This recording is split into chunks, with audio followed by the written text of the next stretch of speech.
Most people think emotions are simple feelings that come and go, like weather passing through the day.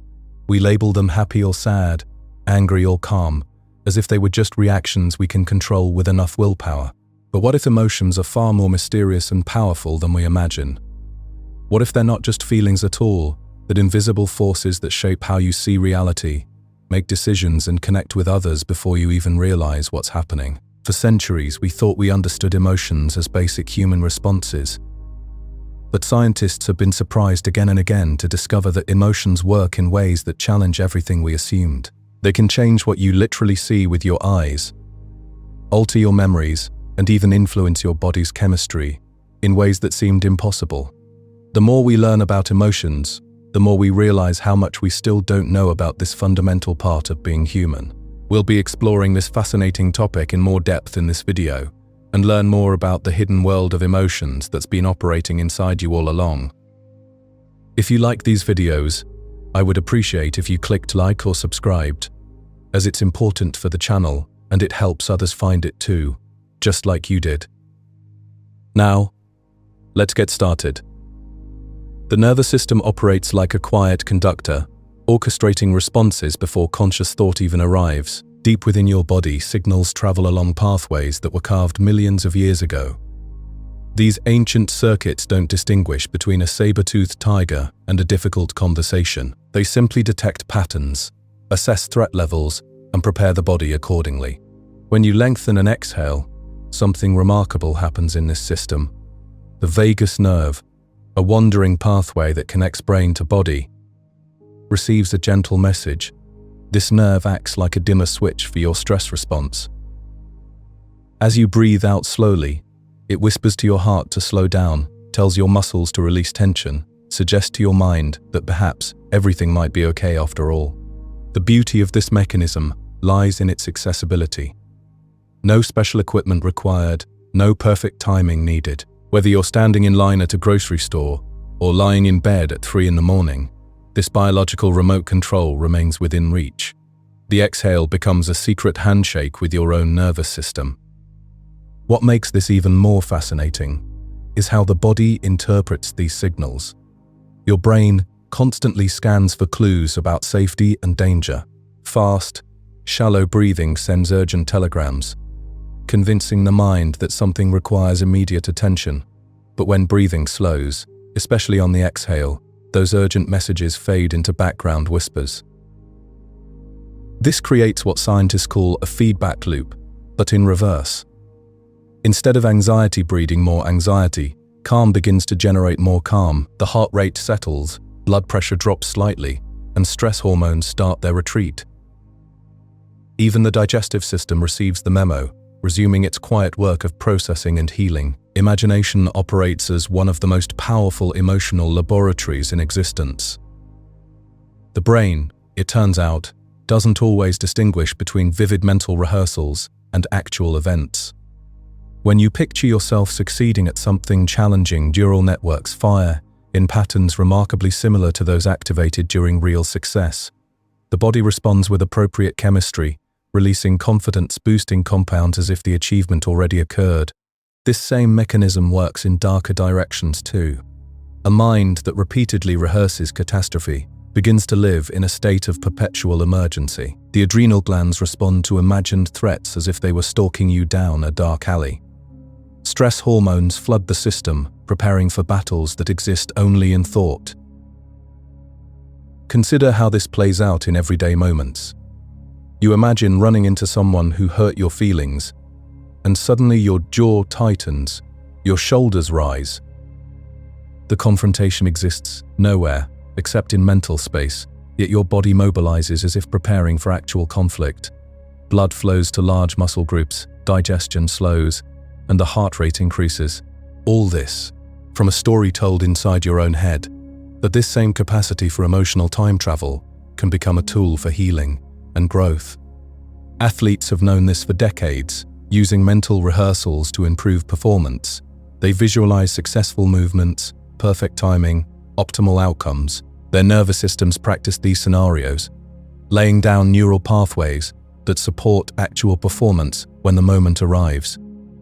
The phenomenon extends beyond individual preparation into the realm of social connection. When you imagine comforting a friend, mirror neurons activate patterns associated with empathy and care. When you picture yourself being forgiven for past mistakes, the body may actually begin to release the physical tension associated with guilt and shame. Dreams operate on similar principles, serving as emotional laboratories where the mind processes experiences, fears, and hopes. During sleep, the brain sorts through the day's emotional residue, filing away memories and practicing responses to potential future scenarios. Sometimes you wake from dreams feeling genuinely refreshed or mysteriously anxious, carrying emotional states generated entirely within the sleeping mind. This raises profound questions about the nature of experience itself. If the body responds so completely to imagined events, what defines reality in emotional terms? Perhaps emotions exist in a realm that transcends the simple distinction between real and unreal. They respond to meaning, significance, relevance, regardless of whether events occur in physical space or mental space. The implications stretch into how we understand memory as well. Emotional memories often feel more vivid than factual ones because they were encoded with full-body participation. When you recall a moment of deep embarrassment, you might feel heat rise in your cheeks again. The memory includes not just the facts of what happened, but the bodily experience of how it felt. This creates an interesting paradox about emotional truth. Sometimes imagined scenarios feel more real than actual events because they carry more emotional weight. A feared conversation that never happens might influence your behavior more powerfully than dozens of pleasant interactions that did occur.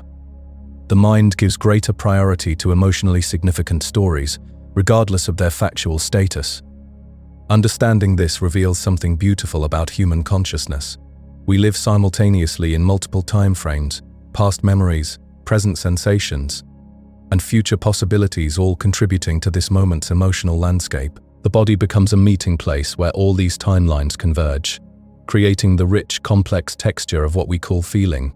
Perhaps most remarkably, this system evolved not as a burden, but as a gift.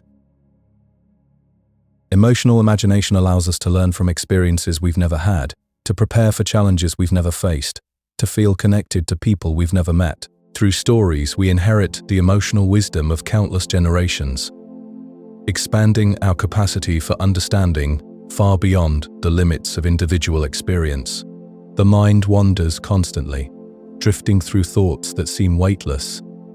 Yet these mental journeys leave traces. After a few minutes of letting your thoughts roam freely, you might notice a shift in how you feel, heavier or lighter, without any clear reason why. This happens because our inner mental theater operates continuously, even when we think we're just spacing out. When you daydream, your brain treats these imagined scenarios like real experiences. The same neural pathways that process actual events also process the ones you create in your mind. This means that repeatedly imagining the same scenes creates familiar mental routes, almost like well-worn paths through a forest. Your brain begins to recognize these patterns and makes it easier to slip into certain emotional states. If you frequently picture yourself handling challenges with confidence, your nervous system starts to learn what steadiness feels like. Your body practices the physical sensations of calm competence, even though nothing real is happening. On the flip side, if you keep replaying embarrassing moments or failures, your body rehearses feelings of dread and anxiety. These mental reruns become emotional training sessions that shape how prepared you feel for future situations. The curious thing about daydreaming is how silent and innocent it seems. You're just sitting there, thinking, not bothering anyone. But beneath this quiet surface, your mind is actively sculpting tomorrow's emotional landscape. Every imagined scenario teaches your nervous system what to expect and how to respond. This process helps explain why identical situations can produce completely opposite reactions in different people. Two individuals might experience the exact same rainstorm, yet walk away with entirely different internal experiences. One person feels refreshed and renewed by the water and cool air. The other feels trapped and miserable, Neither response is more correct than the other. These different reactions happen because emotions aren't simple responses to external events. They're complex interpretations based on personal history, current expectations, and learned patterns. A surprise party might feel like pure love to someone who thrives on attention and social connection.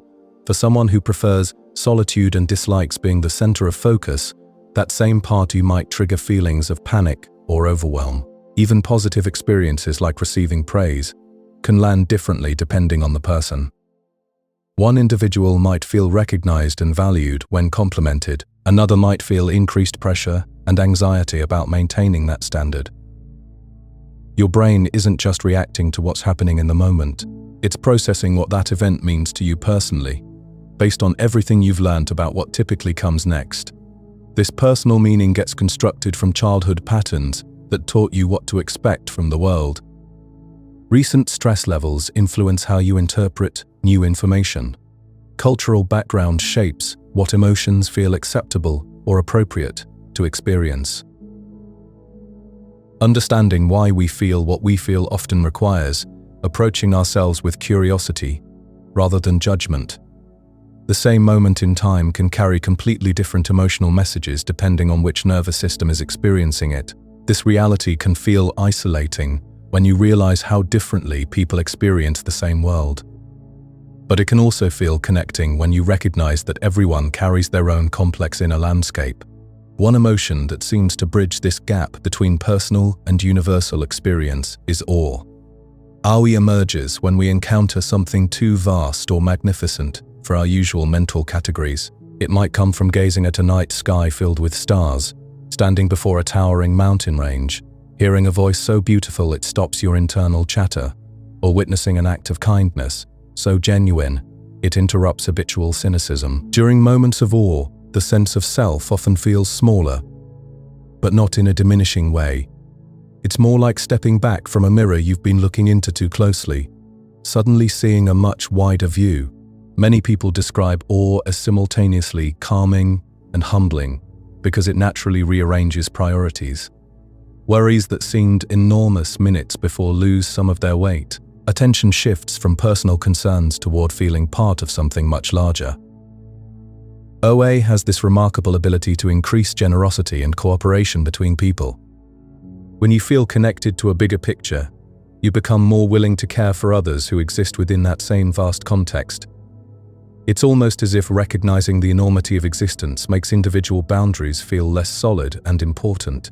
Unlike emotions such as anger or fear that demand immediate action, awe invites a different kind of response. It asks you to pause and reorient yourself. It whispers, "Look again, pay attention." The world is far bigger and more mysterious than you usually remember. In that invitation to look again lies both humility and wonder, reminding us that our individual perspective is just one small window into an infinitely complex universe. Your nervous system starts making choices long before your conscious mind catches up. The body begins its preparations in the background, like stagehands quietly arranging a theater set while the audience waits for the show to begin. Your breathing shifts slightly, your muscles change their tension, your attention moves in subtle ways, all before you have any idea what you're feeling. This is why you might suddenly notice your jaw clenched tight, or find your shoulders hunched up near your ears, or feel that familiar drop in your stomach, and only then realize something has triggered anxiety or frustration.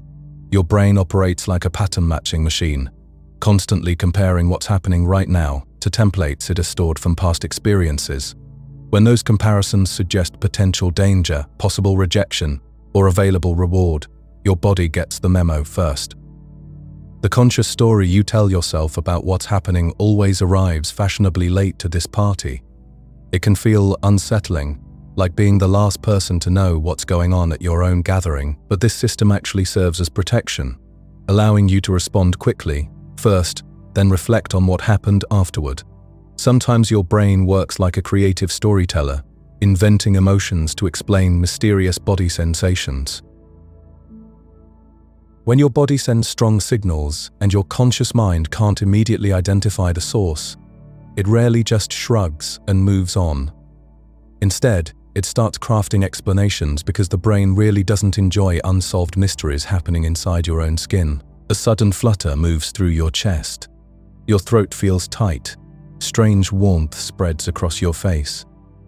These sensations practically demand some kind of story to make sense of them, so your brain becomes a detective, scanning the room you're in, reviewing the events of the day, replaying recent conversations, building a narrative that seems to fit the physical evidence. That constructed story can become the emotion you believe you're experiencing, even when the original sensation came from something completely mundane. Maybe it was caffeine working its way through your system, or fatigue accumulating from a long day, or leftover adrenaline from something that happened hours earlier. This explains why you can walk into a perfectly pleasant afternoon and suddenly feel a wave of unease, then immediately start searching for what must be wrong. Your brain isn't trying to trick you or make your life difficult. It's simply trying to make your body's signals make sense within some coherent framework. Once you recognize this process happening, you can pause and ask yourself different questions. Instead of immediately wondering what's wrong, you might ask what physical signal arrived first and whether it actually belongs to this particular moment you're living through. Long before babies understand a single word, they're already living in a rich world of emotional communication. They can recognize the emotional tone carried in voices with remarkable precision. The meaning travels through pitch and rhythm, through volume changes, and those tiny pauses that happen between sounds. A gentle, calm voice can settle a squirming, fussy baby, while a sharp or harsh tone can bring sudden, alert stillness, even when the actual words are complete gibberish to them. This early sensitivity isn't about politeness or social skills, it's fundamentally about survival. Because vocal tone reveals whether the immediate environment is safe or potentially threatening. You can observe this happening in real time with infants. A caregiver's steady, calm speaking rhythm becomes like a guiding hand for the baby's nervous system, helping regulate breathing patterns and directing attention. The voice acts as a kind of external stabilizer for internal processes, still learning how to function. Later, when speech finally develops and language blooms, most people continue to react to tone first and actual content second. This is exactly why someone can say technically correct words in the wrong way and still cause hurt feelings. We learn the emotional music that lives underneath language long before we master vocabulary itself. The human emotional system has enough complexity to hold contradictory feelings simultaneously. You can experience two completely conflicting emotions occupying the same internal space at the same moment, without one necessarily cancelling out the other. The human heart operates like a complex orchestra, where different instruments can play entirely different melodies at the exact same moment. Your brain doesn't process experiences through a single neat pathway. Instead, multiple regions evaluate the same situation using completely different criteria, then broadcast their findings simultaneously throughout your nervous system. This creates what feels like emotional chaos, but it's actually sophisticated biological engineering. When you feel proud and terrified about a new job, or grateful for growth while mourning what you're leaving behind, your neural networks are simply doing their job with remarkable precision. Different brain circuits prioritize different aspects of survival and well-being, which means they naturally arrive at different conclusions about identical circumstances. Think about falling in love with someone who also drives you absolutely crazy. The limbic system recognizes safety and attachment, flooding you with oxytocin and dopamine. Meanwhile, the prefrontal cortex identifies patterns that conflict with your long-term goals, triggering stress hormones and warning signals. Both responses emerge from the same shared experience, yet they feel completely contradictory. Major life transitions amplify this phenomenon because they involve simultaneous gain and loss. Moving to a dream city means leaving familiar places. Graduating represents achievement and uncertainty. Becoming a parent brings joy wrapped in terror. Your brain processes all these layers at once, creating emotional experiences that resist simple categorization. This complexity serves a profound evolutionary purpose. When joy mixes with caution, you celebrate while staying alert to potential dangers. When sadness combines with relief, You process loss more efficiently and recover more completely. These seemingly conflicted states actually represent your nervous system operating at peak performance, gathering maximum information from each moment. The discomfort comes from cultural expectations that emotions should be pure and decisive. We're taught that clarity means feeling one thing strongly, but biological reality operates through nuance and contradiction. Your heart isn't confused when it holds multiple truths simultaneously. It's being remarkably intelligent. Mental attention functions like a spotlight that can either sweep quickly across experiences or linger deliberately on specific moments. Most pleasant experiences flash past so rapidly that they barely register in long-term memory. A delicious bite of food, a genuine compliment, a peaceful sunset, these moments arrive and vanish before the brain fully processes their significance. Savoring represents the deliberate choice to slow down this spotlight, allowing positive experiences to penetrate deeper into consciousness. When you pause to notice the warmth of sunlight on your skin, or the specific tone of laughter from someone you love, you're essentially upgrading that experience from a fleeting sensation into substantial psychological nourishment. This process involves multiple sensory systems working together more intensively than usual. Your brain doesn't just register that something pleasant happened, it creates detailed multidimensional recordings that include physical sensations, emotional textures, contextual details, and persistent. The richer the initial encoding, the more accessible and valuable these memories become later. Different people develop different savoring strategies based on their natural strengths. Some individuals savor through storytelling, describing positive experiences to others in vivid detail. This verbal processing deepens the memory while sharing the joy. Others savor through bodily awareness, deliberately noticing how happiness feels in their chest, their breathing, their posture. Visual savoring involves creating mental photographs that can be revisited during difficult periods. Some people savor through gratitude practices, explicitly acknowledging the various elements that contributed to a positive moment. The specific technique matters less than the underlying principle of sustained, appreciative attention.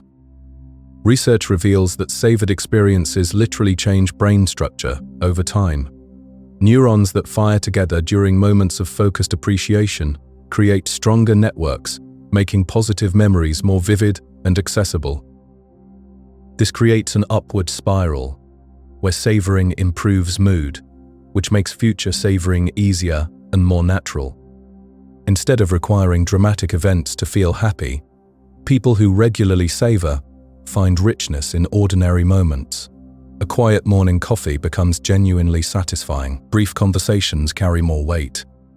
Simple pleasures expand to fill larger portions of daily life. This represents a fundamental shift in how consciousness relates to time itself. Rather than constantly rushing toward future goals or rehashing past events, savoring anchors awareness in present reality. It's a form of temporal rebellion against the cultural pressure to always be moving, achieving, or improving. The human body speaks in whispers long before it shouts. When you find yourself snapping at small things, feeling foggy, or struggling with noise that normally wouldn't bother you, your brain might already be working overtime. Dehydration doesn't wait politely to announce itself with a parched mouth. It starts its work quietly, making every mental task just a little bit harder. Water keeps the delicate machinery of thought running smoothly. Without enough of it, your neurons have to push through thicker conditions, like trying to swim through honey instead of water. The extra effort your brain spends on basic functions means less energy left over for patience, for kindness, for seeing the bigger picture. On hot days, this becomes even more pronounced as your body diverts resources toward temperature control. What's particularly fascinating is how this physical reality gets disguised as emotional truth. The traffic feels more unbearable, your coworkers seem more annoying, the world appears less forgiving. Then you drink a glass of water, and suddenly the same situations feel manageable again. It's a quiet reminder of how intertwined our physical and emotional worlds really are. How what we think are purely mental struggles often have simple, material roots. This connection between body and mind shows up in other unexpected ways too.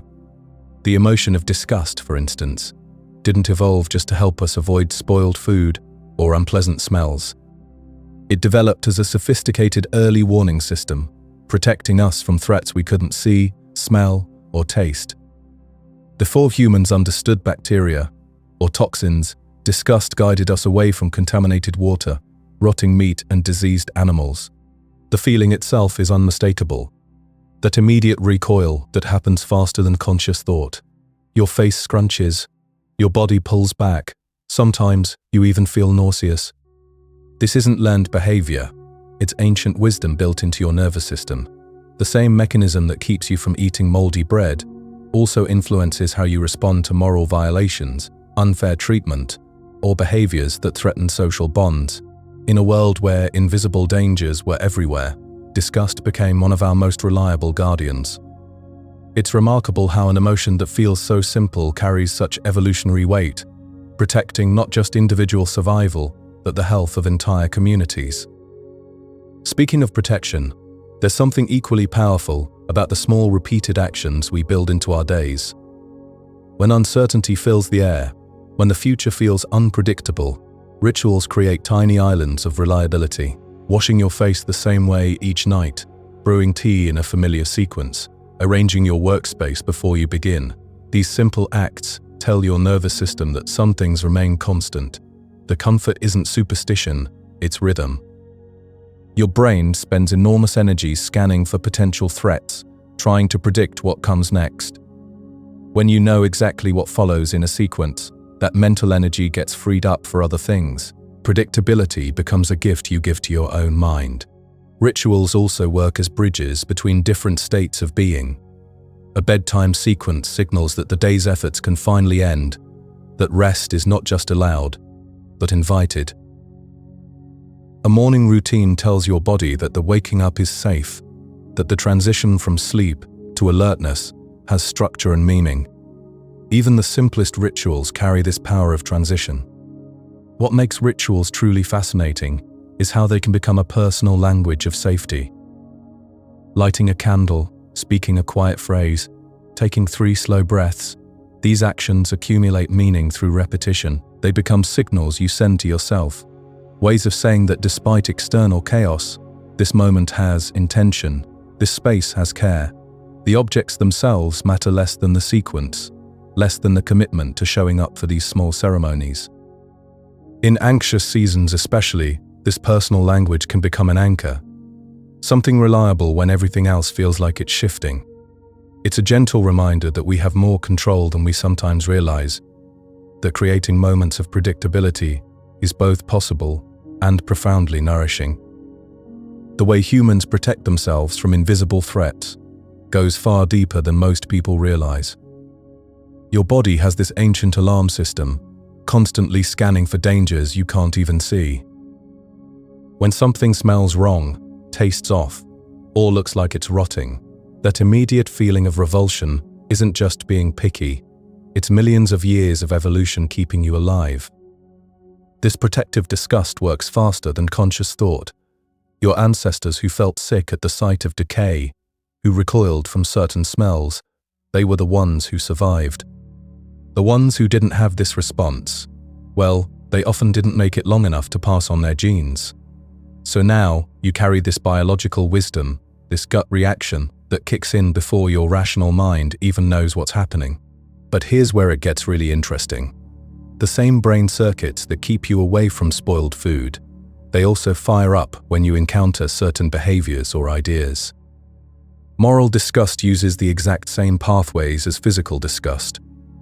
Your brain treats some social violations like they're literally contaminating, even though they can't actually make you sick. This explains why people sometimes feel physically nauseated by actions they find morally wrong.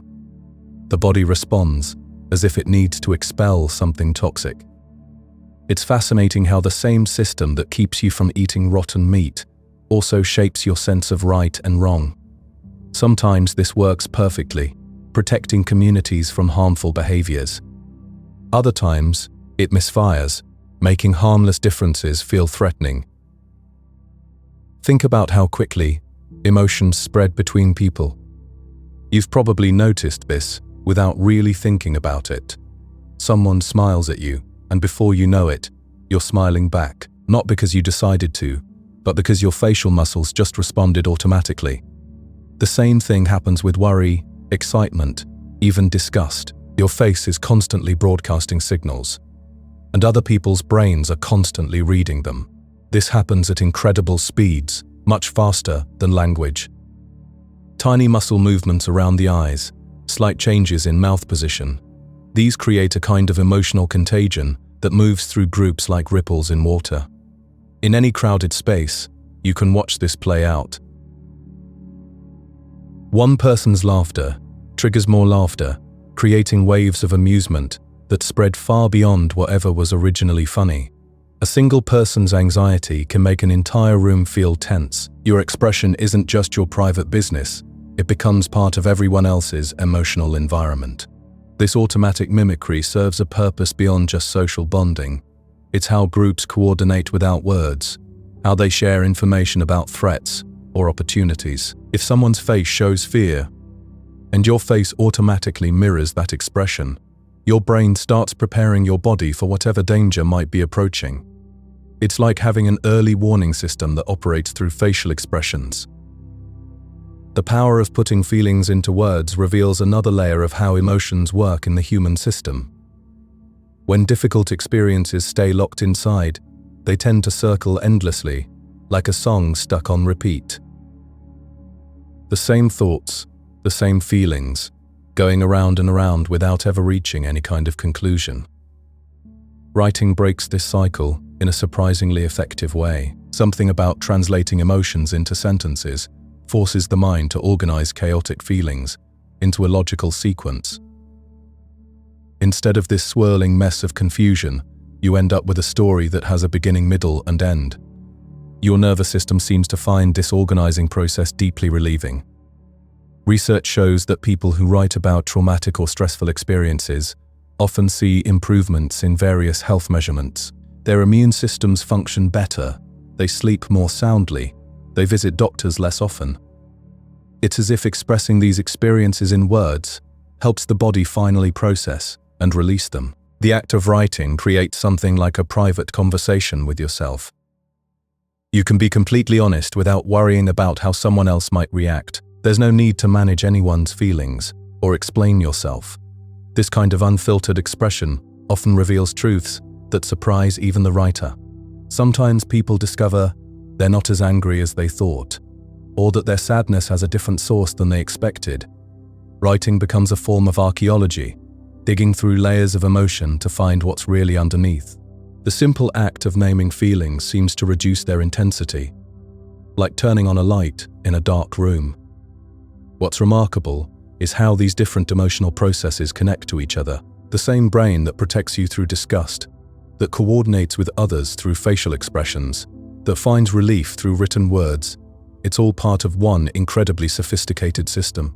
A system that's been shaped by countless generations of human experience, all working together to help you navigate a complex world. Words on a page can literally change what's happening inside your body. When you write down certain thoughts, your heart rate can slow, your breathing can deepen, your muscles can relax. It's as if your nervous system finally gets permission to let go of something it's been holding on to.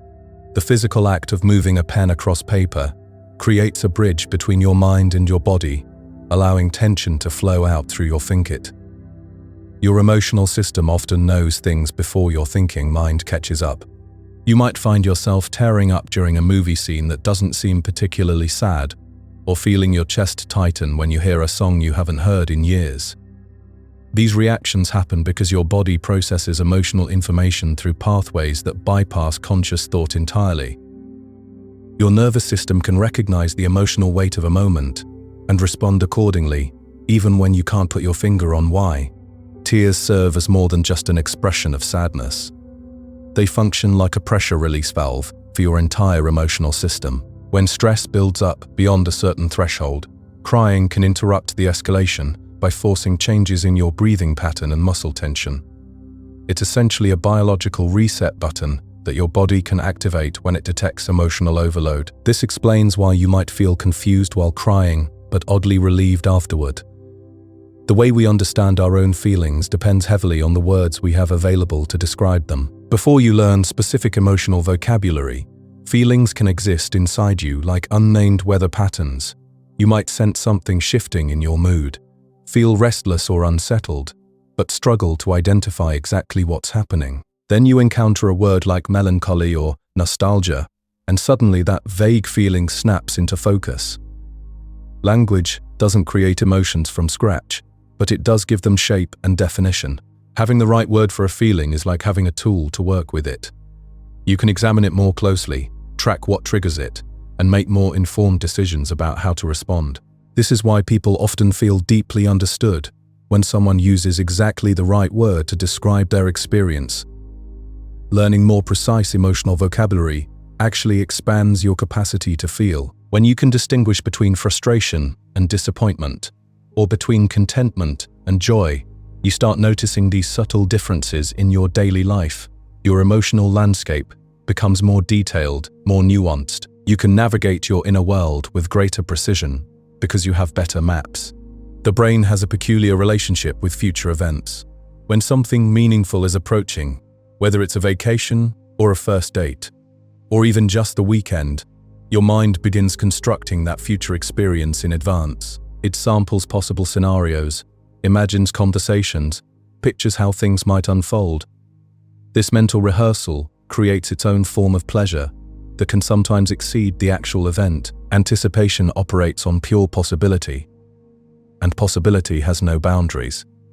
Your imagination can craft perfect scenarios without the messy complications of reality. The dream vacation has perfect weather and no delays. The reunion goes exactly as planned. The surprise gift delights everyone involved. Real life, with its ordinary textures and unexpected complications, often struggles to compete with these idealized mental previews. This doesn't mean the actual experiences are disappointing, just that anticipation functions as its own emotional category. It's not simply waiting, it's actively experiencing a projected future. Your nervous system invests real energy in these imagined tomorrows, which explains why waiting can feel so intense and why surprises catch us off guard. Understanding this can change how you relate to anticipation itself. Instead of treating it as empty time before the real event, you can recognize it as a genuine experience worth paying attention to. The excitement you feel while planning something meaningful is real pleasure, not just a preview of coming attractions. When we witness someone speaking slowly, deliberately, something remarkable happens in our shared space. The human nervous system operates like a network of tuning forks, each one vibrating at its own frequency until something stronger sets a new rhythm. A person who chooses to speak with measured pauses creates an invisible signal, one that travels through the air and lands in our bodies before our minds even register what's happening. This isn't just psychology at work. It's pure biology. Our breathing patterns shift. Without conscious instruction, heart rates begin to synchronize. The urgent tension that was gripping everyone's shoulders starts to release, not because someone announced it should, but because our nervous systems are designed to mirror what they encounter. It's almost like the room itself exhales collectively. The fascinating part is how automatic this process becomes. No one decides to feel calmer, they just do. The spaces between words carry their own message, a subtle announcement that time isn't running out, that there's room to think, to breathe, to exist without rushing toward the next moment. This biological mimicry happens so naturally that most people never notice they're participating in it. Ancient humans survived partly because they could read each other's emotional states instantly. A panicked tribe member meant danger was near. Everyone needed to run. A calm leader meant safety was possible. Decisions could be made thoughtfully. These same neural pathways still operate today, in boardrooms and living rooms, wherever people gather and influence flows between bodies like an invisible current. Speech patterns become a kind of shared metronome, setting the beat for an entire group's nervous systems. When that beat slows down, something interesting happens to problem solving. Solutions that were completely hidden at high speed suddenly become visible. It's as if our minds need a certain rhythm to access their deeper capabilities, like a radio that only picks up certain stations when the dial is tuned just right. The brain's prediction machinery works in ways that would seem magical if we didn't understand the mechanisms involved. When someone believes deeply that relief is coming, their neural networks begin preparing for that relief before it arrives. This isn't wishful thinking, it's measurable biological activity. Brain scans show real changes in pain processing areas. Stress hormone levels shift, immune responses alter their patterns. The placebo effect demonstrates something profound about human consciousness. Our expectations aren't just thoughts floating around in our heads, they're instructions our bodies follow with surprising precision. A sugar pill wrapped in the right story can trigger the release of natural painkillers. A ritual performed with genuine belief can calm inflammation markers. A doctor's confident reassurance can lower blood pressure readings. This doesn't mean people are fooling themselves or that medical treatment is unnecessary. It reveals how deeply interconnected our mental and physical systems really are. The brain constantly makes predictions about what's going to happen next, then prepares the body accordingly. When those predictions include healing, recovery, relief, the preparation process itself becomes part of the medicine, meaning shapes the potency of almost every intervention. The same antibiotic feels more effective when prescribed by a trusted physician than when taken anonymously. The same meditation practice works better when learned from someone whose presence feels calming. The same surgery has different outcomes depending on how much confidence the patient feels going in. What we believe about what's happening to us becomes woven into what actually happens to us. This isn't mysticism, it's neuroscience revealing how thoroughly our expectations participate in creating our reality. The mind doesn't just observe experience, it actively constructs it, moment by moment, prediction by prediction.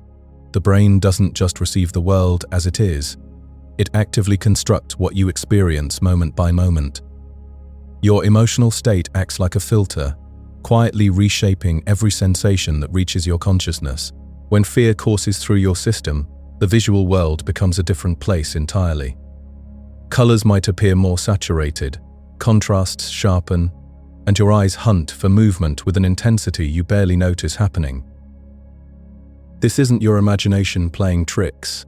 Your brain is literally rewiring its priorities in real time. The same sunset that looked peaceful yesterday can seem ominous today if anxiety has shifted your internal settings. Your neural machinery dedicates more resources to scanning for threats, pulling details into focus that would normally fade into background noise. Think about walking into your bedroom after receiving troubling news. The familiar space suddenly feels foreign, almost hostile. The shadows seem deeper, the corners more mysterious. Nothing in the room has actually changed, but your brain's spotlight has moved to different features, different possibilities. Safety creates an entirely different visual experience. When you feel secure and content, your perception opens up like a flower. You notice the gentle curve of a smile, the intricate pattern on a leaf, the way light plays across a wall. Your brain can afford to appreciate subtlety because it isn't busy hunting for danger. This isn't just about vision either. Your ears become completely different instruments depending on your emotional state. Fear transforms hearing into something almost supernatural. That barely audible creak from the hallway, the soft click of settling wood, the distant hum of machinery, all these sounds that normally blend into silence suddenly leap into sharp focus. Your auditory system cranks up its sensitivity, like turning up the volume on the world. Every tiny sound becomes a potential message, a possible warning. This is why lying awake at 3 a.m. can feel like living inside a haunted house, even when you're perfectly safe. Your anxious brain treats every random noise as important information. The refrigerator's gentle hum transforms into something almost menacing. The house settling on its foundation becomes a series of mysterious footsteps.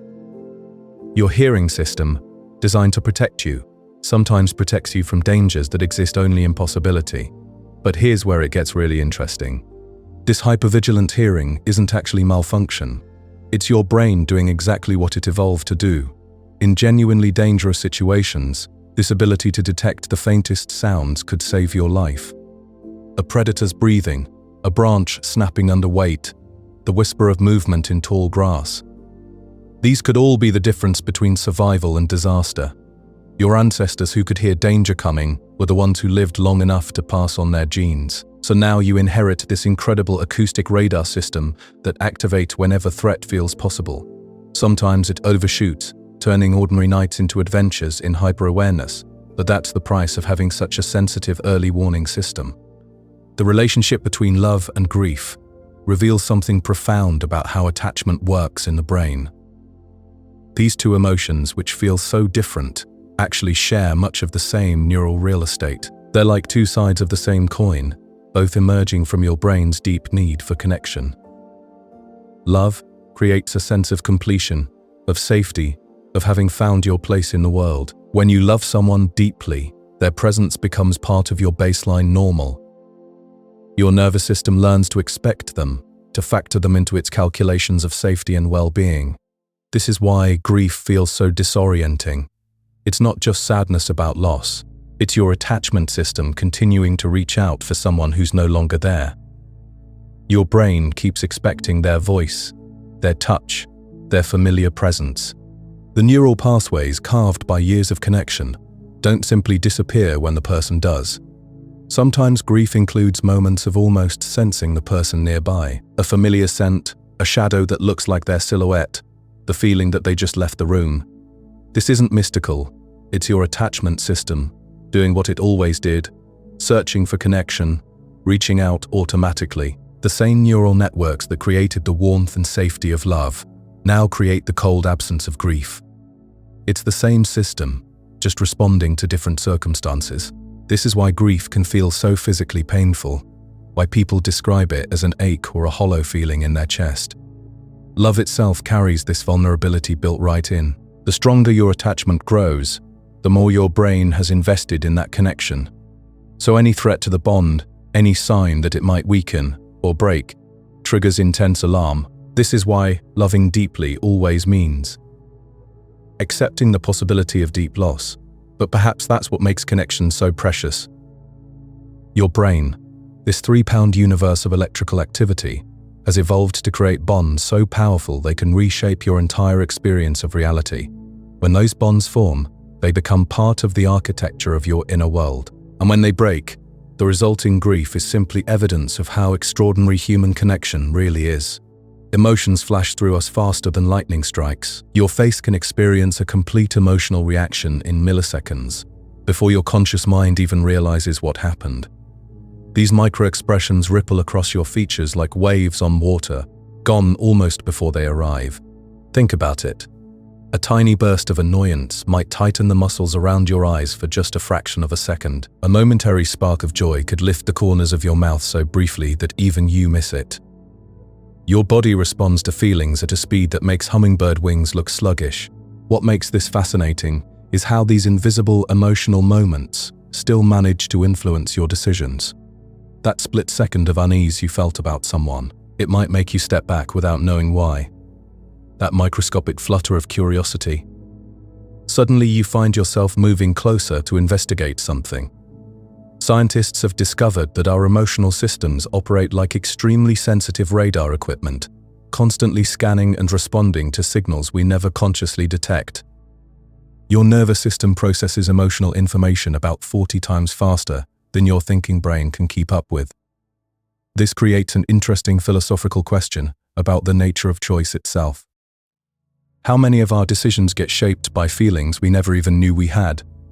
Your body might be voting on things before your mind gets to the polling booth. When you hear laughter echoing through a room, you are witnessing one of humanity's most ancient social technologies. Laughter evolved long before language, serving as a primitive but powerful communication system that still operates today. The remarkable thing about laughter is how little it actually has to do with humor. Watch people carefully, and you will notice laughter appearing in all sorts of situations that have nothing funny about them. Nervous laughter fills awkward silences. Relief laughter bursts out when tension finally breaks. Bonding laughter emerges when people feel deeply connected. Each type of laughter carries its own message, like different radio frequencies broadcasting specific information. Nervous laughter essentially broadcasts, "I acknowledge this situation is uncomfortable, but I mean no harm." Relief laughter announces, "The danger has passed, and we can relax now." Bonding laughter declares, "We belong to the same tribe." Groups use laughter as a social pressure valve, releasing built-up tension and resetting everyone's emotional state simultaneously. One genuine laugh can ripple through a room like a small earthquake, giving everyone permission to let their guard down at exactly the same moment. This makes laughter incredibly powerful as a trust signal. Fake laughter sounds different because it involves different muscle groups and breathing patterns. Your brain can detect these differences even when you cannot consciously explain why something sounded forced. Real laughter requires a kind of vulnerability that cannot be easily manufactured. Perhaps this explains why people laugh more when they are with others, even when experiencing identical content. Laughter needs an audience not because it seeks attention, but because its fundamental purpose is social connection. Deep inside some human brains exists an extraordinary form of neural crosswiring that blurs the boundaries between self and others. These individuals experience what scientists call mirror touch synesthesia, where watching someone else get touched creates genuine physical sensations in their own body. Imagine watching someone receive a gentle pat on the shoulder and actually feeling that touch on your own shoulder. Picture seeing someone get injured and experiencing a real jolt of physical discomfort in the corresponding part of your body. This is not imagination or metaphor. It is actual sensory experience, triggered by observation. For people with this neural wiring, crowded spaces become overwhelming sensory experiences. Every handshake they witness, every bump between strangers, every casual touch becomes a sensation they feel personally. Their nervous system treats observed touch as if it were happening to them directly. This creates both extraordinary empathy and exhausting overstimulation. Kindness becomes almost involuntary because other people's pain registers as their own pain.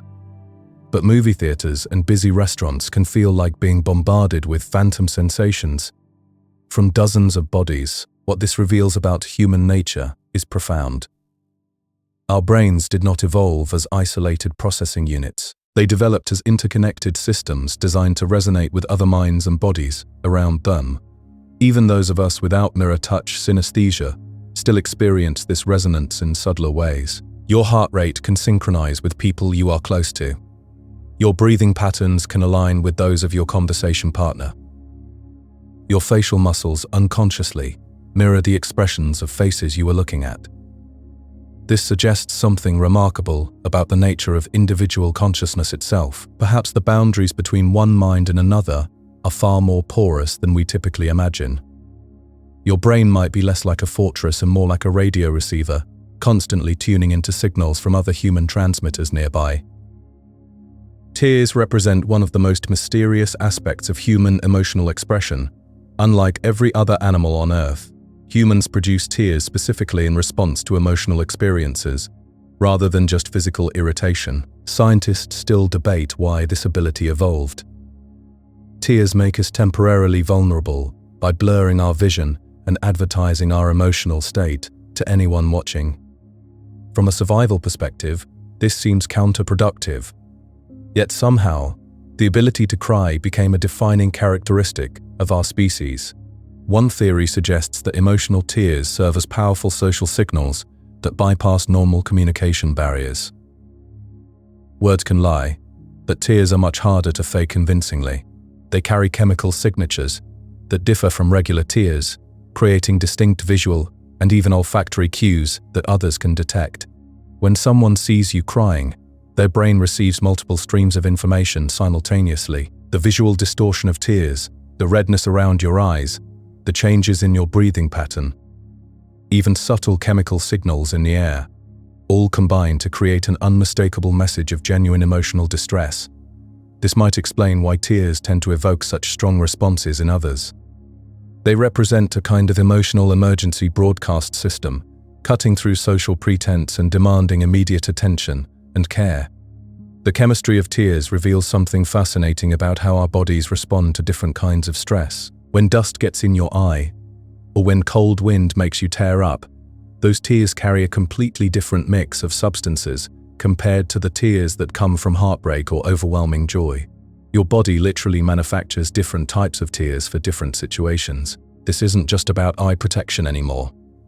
When you cry from emotion, your tear ducts are producing a complex cocktail that researchers are still trying to understand. The tears themselves become messengers, carrying information that basic reflex tears simply don't contain.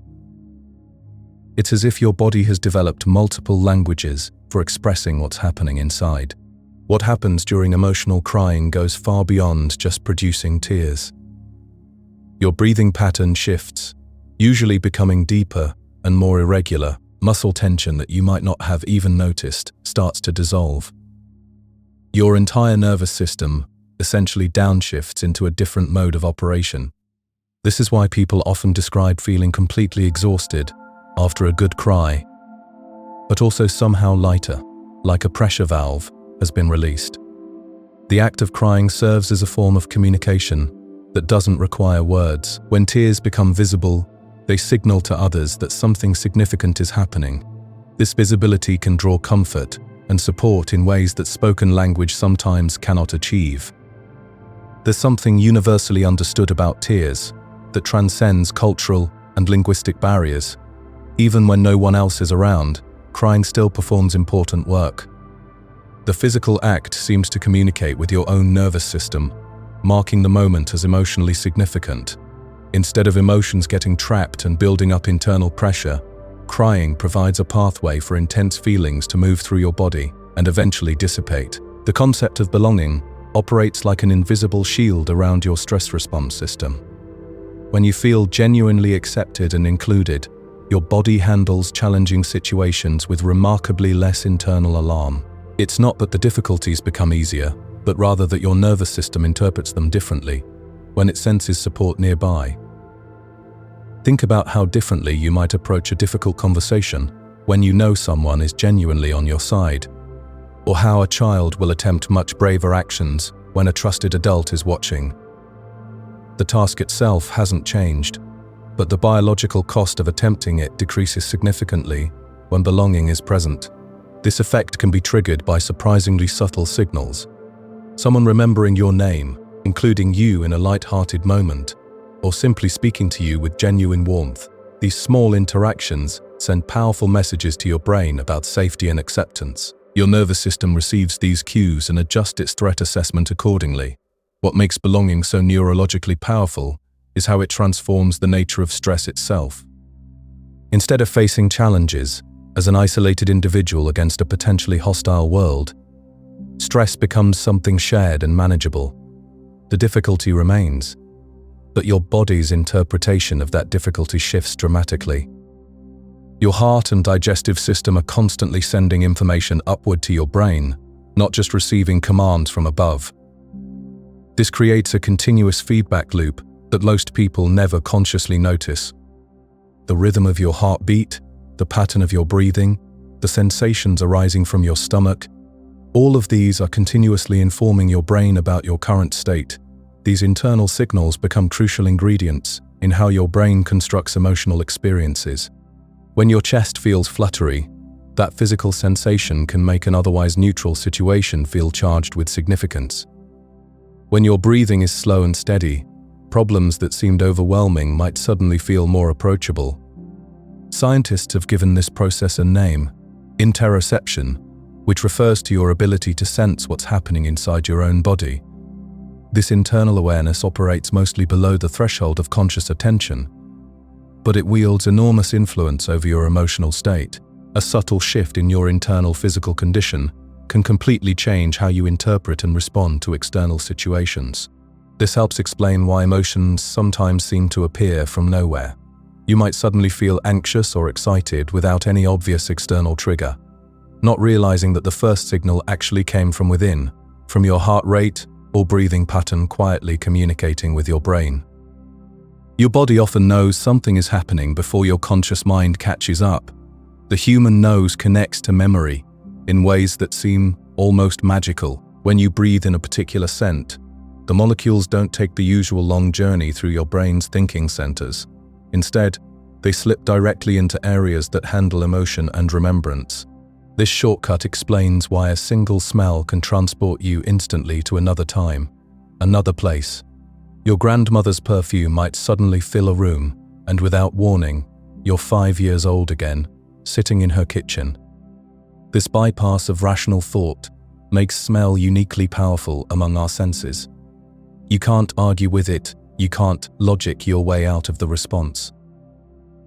The scent of fresh bread might flood you with warmth before you even realize what you're smelling. Hospital antiseptic can trigger anxiety faster than your conscious mind can process why.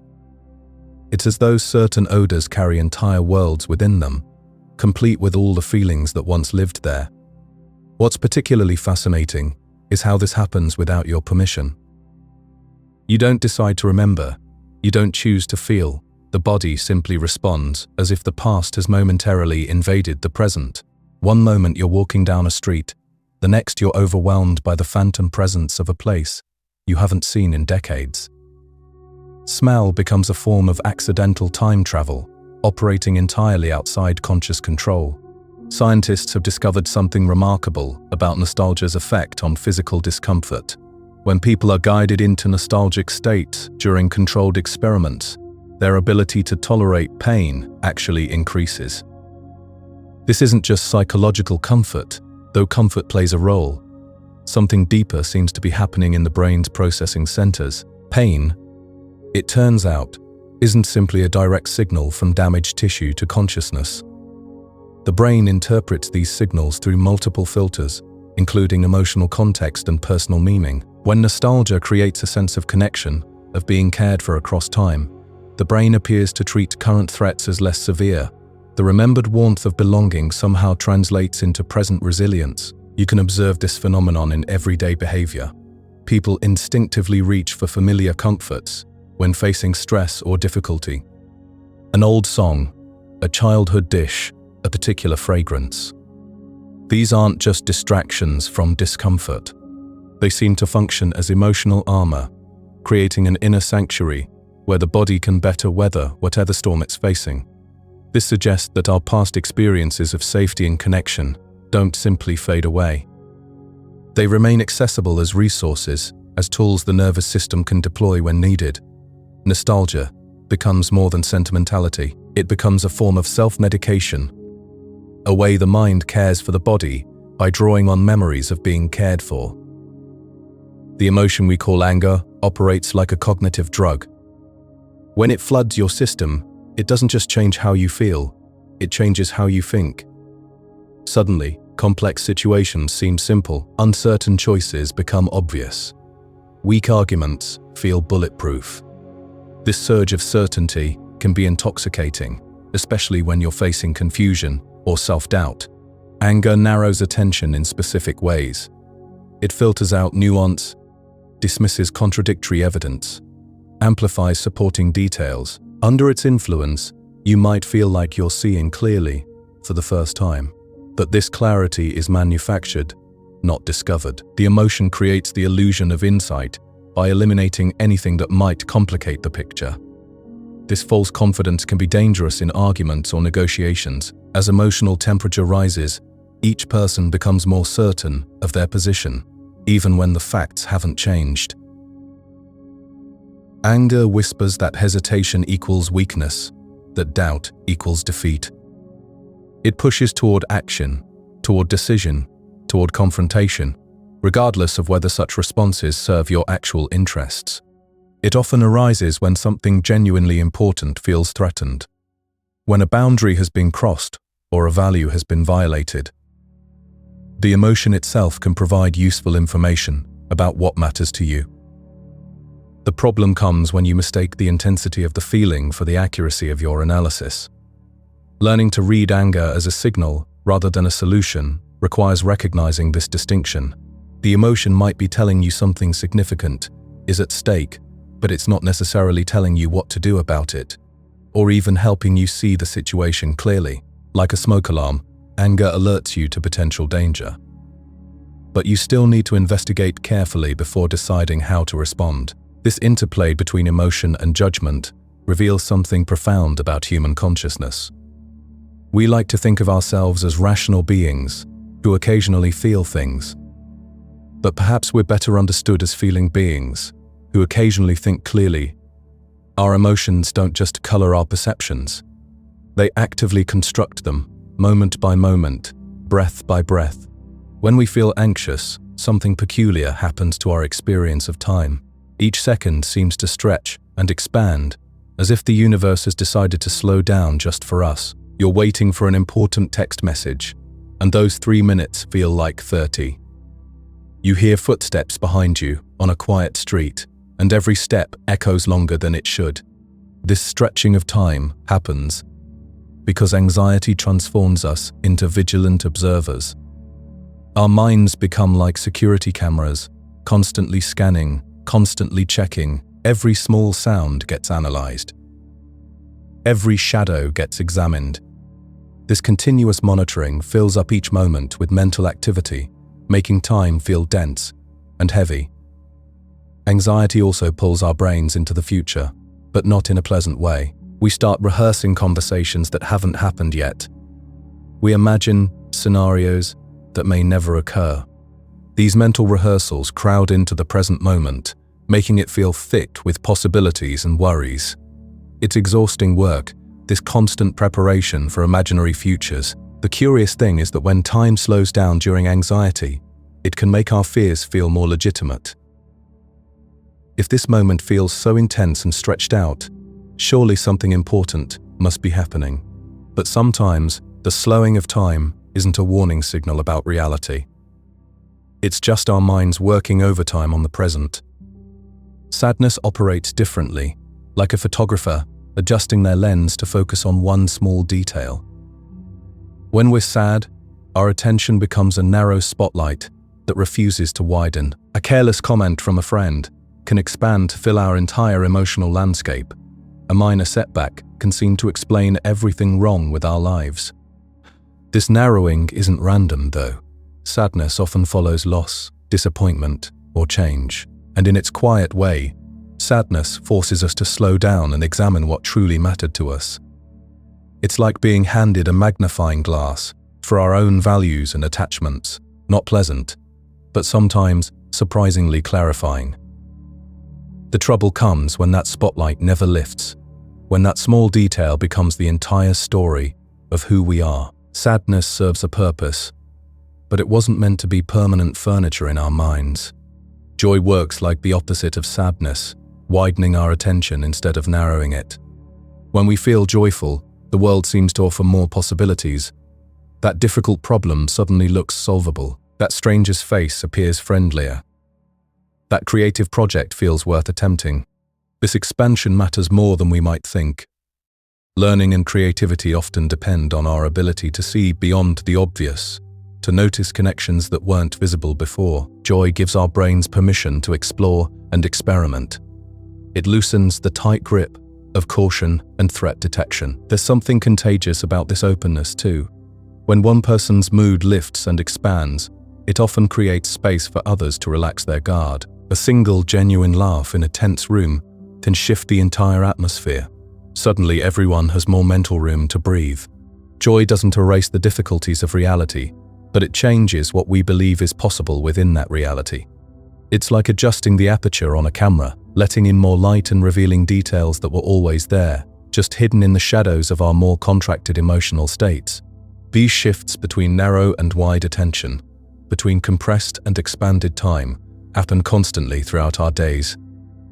We move between the spotlight of sadness, the scanning radar of anxiety, and the wide lens of joy, often without realizing how dramatically each state changes our perception of the same physical world around us. Relief happens when your body finally gets the message that the danger has passed. Your jaw muscles let go of the tension they were holding. Your breathing settles deeper into your chest. The tight feeling across your ribs starts to melt away. Sometimes you might even let out a little laugh, not because anything's particularly funny, but because your whole system is just letting off steam. There's something almost philosophical about how relief can feel better than ordinary happiness. It's like your nervous system has been running on high alert, burning through energy, preparing for something terrible to happen. Then suddenly the all-clear signal comes through. The wave that follows can be warm, light, even a bit dizzying. Your body is basically recalibrating to this new, safer reality. What's fascinating is how relief actually teaches your brain.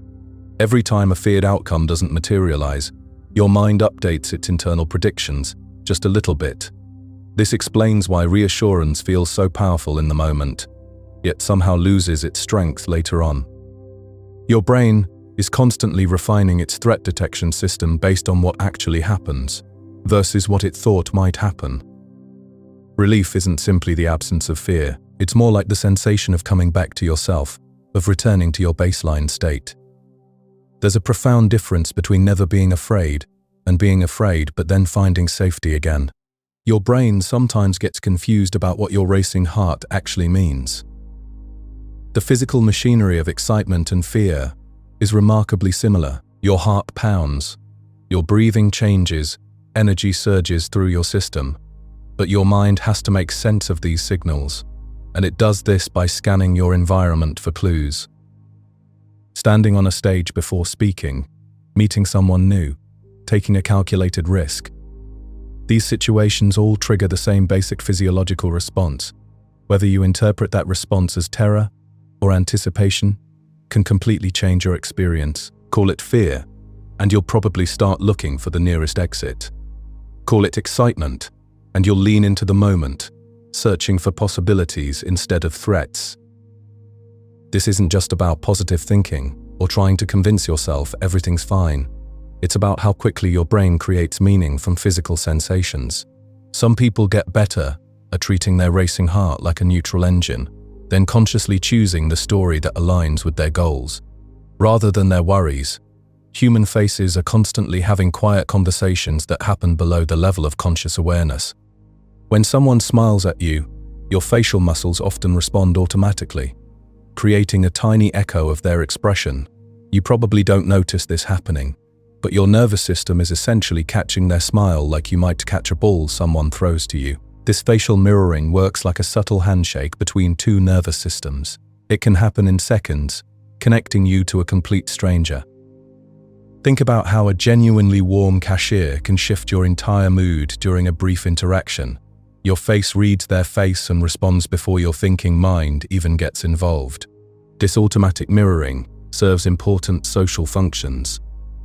It can dissolve tension, build trust, signal that you're safe to be around, but it also works as an early warning system. If someone smiles at you and your face doesn't mirror back, your body might be detecting something mismatched or potentially threatening about the interaction. The contagious nature of emotions in groups operates through these same mechanisms. It's not some mysterious force. It's muscles and attention working together at incredible speed. You're constantly learning about other people's emotional states by briefly becoming a subtle version of their facial expression yourself. This raises intriguing questions about where your emotions end and other people's begin. In some sense, you're always sampling the emotional climate around you through these micro-expressions, these tiny muscular conversations that happen faster than thought. Your brain spends its entire existence trying to guess what happens next. Every moment, it's running calculations, predicting sounds, movements, words. Music becomes this fascinating playground for all those predictions. When a song suddenly does something your brain didn't expect, something beautiful and surprising, your attention snakes dramatically. Maybe a voice soars higher than you thought it would. Maybe the harmony shifts into this completely unexpected color. Maybe there's a pause that stretches just long enough to make you hold your breath without realizing it. This is where those musical chills come from. Your prediction machine gets delightfully fooled, then the music resolves back to safety. That release creates this wave of physical sensation, traveling up your arms, across your scalp. It's like stepping onto a stair that wasn't supposed to be there, that moment of surprise followed by relief. The chills aren't really about the sound itself. They're about the surprise, the release, the feeling that something invisible just clicked perfectly into place inside your mind. There's something almost mysterious about how our bodies betray our inner worlds. Blushing is one of those strange phenomena where your emotions announce themselves on your skin without asking permission first. You can't really control it, can't hide it. Your face just decides to reveal what you're feeling inside. It's this automatic response that seems to exist purely to make your internal state visible to others. The curious thing about blushing is how it connects to our social nature. Most animals don't blush, don't have this built-in system for broadcasting embarrassment or attraction. It suggests something profound about human psychology, about how deeply we're wired for social connection and communication. Memory works nothing like we think it does.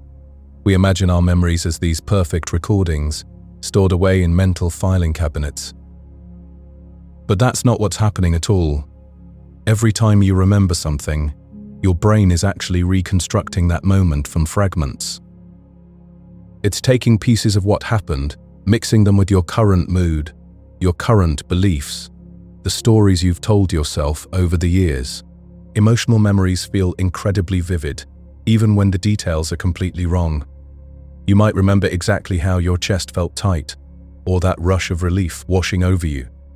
But you'll misplace who said what, which door was open, what time everything happened. Your brain treats emotion like a spotlight, keeping certain elements bright while others fade into shadow. This isn't a bug in the system, it's actually the point. Memory isn't designed to be a perfect recording device. It's designed to guide you, to teach you what mattered, to warn you about what's important. The feeling might be completely accurate, even when the facts have drifted over time.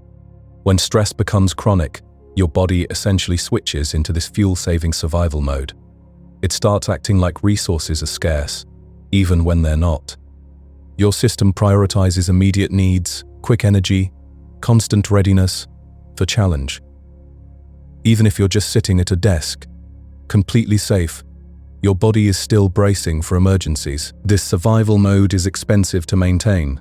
Systems that aren't immediately urgent get dialed down. Sleep becomes harder. Digestion gets disrupted. That sense of having mental space starts disappearing. Small problems begin feeling like major threats because your nervous system is already geared up, already expecting danger.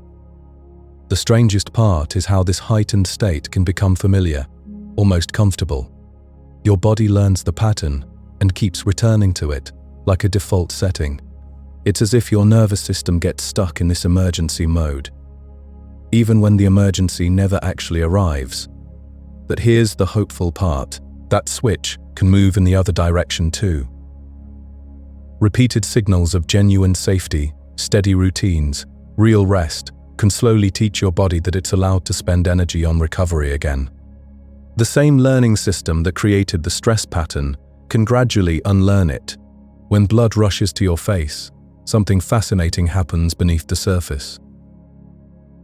Your body makes a declaration without asking permission first. The redness spreads across your cheeks, your neck, telling everyone around you that this moment, whatever it is, has gotten under your skin. Maybe it's embarrassment, maybe traction, maybe just the weight of sudden attention. But here's where it gets interesting.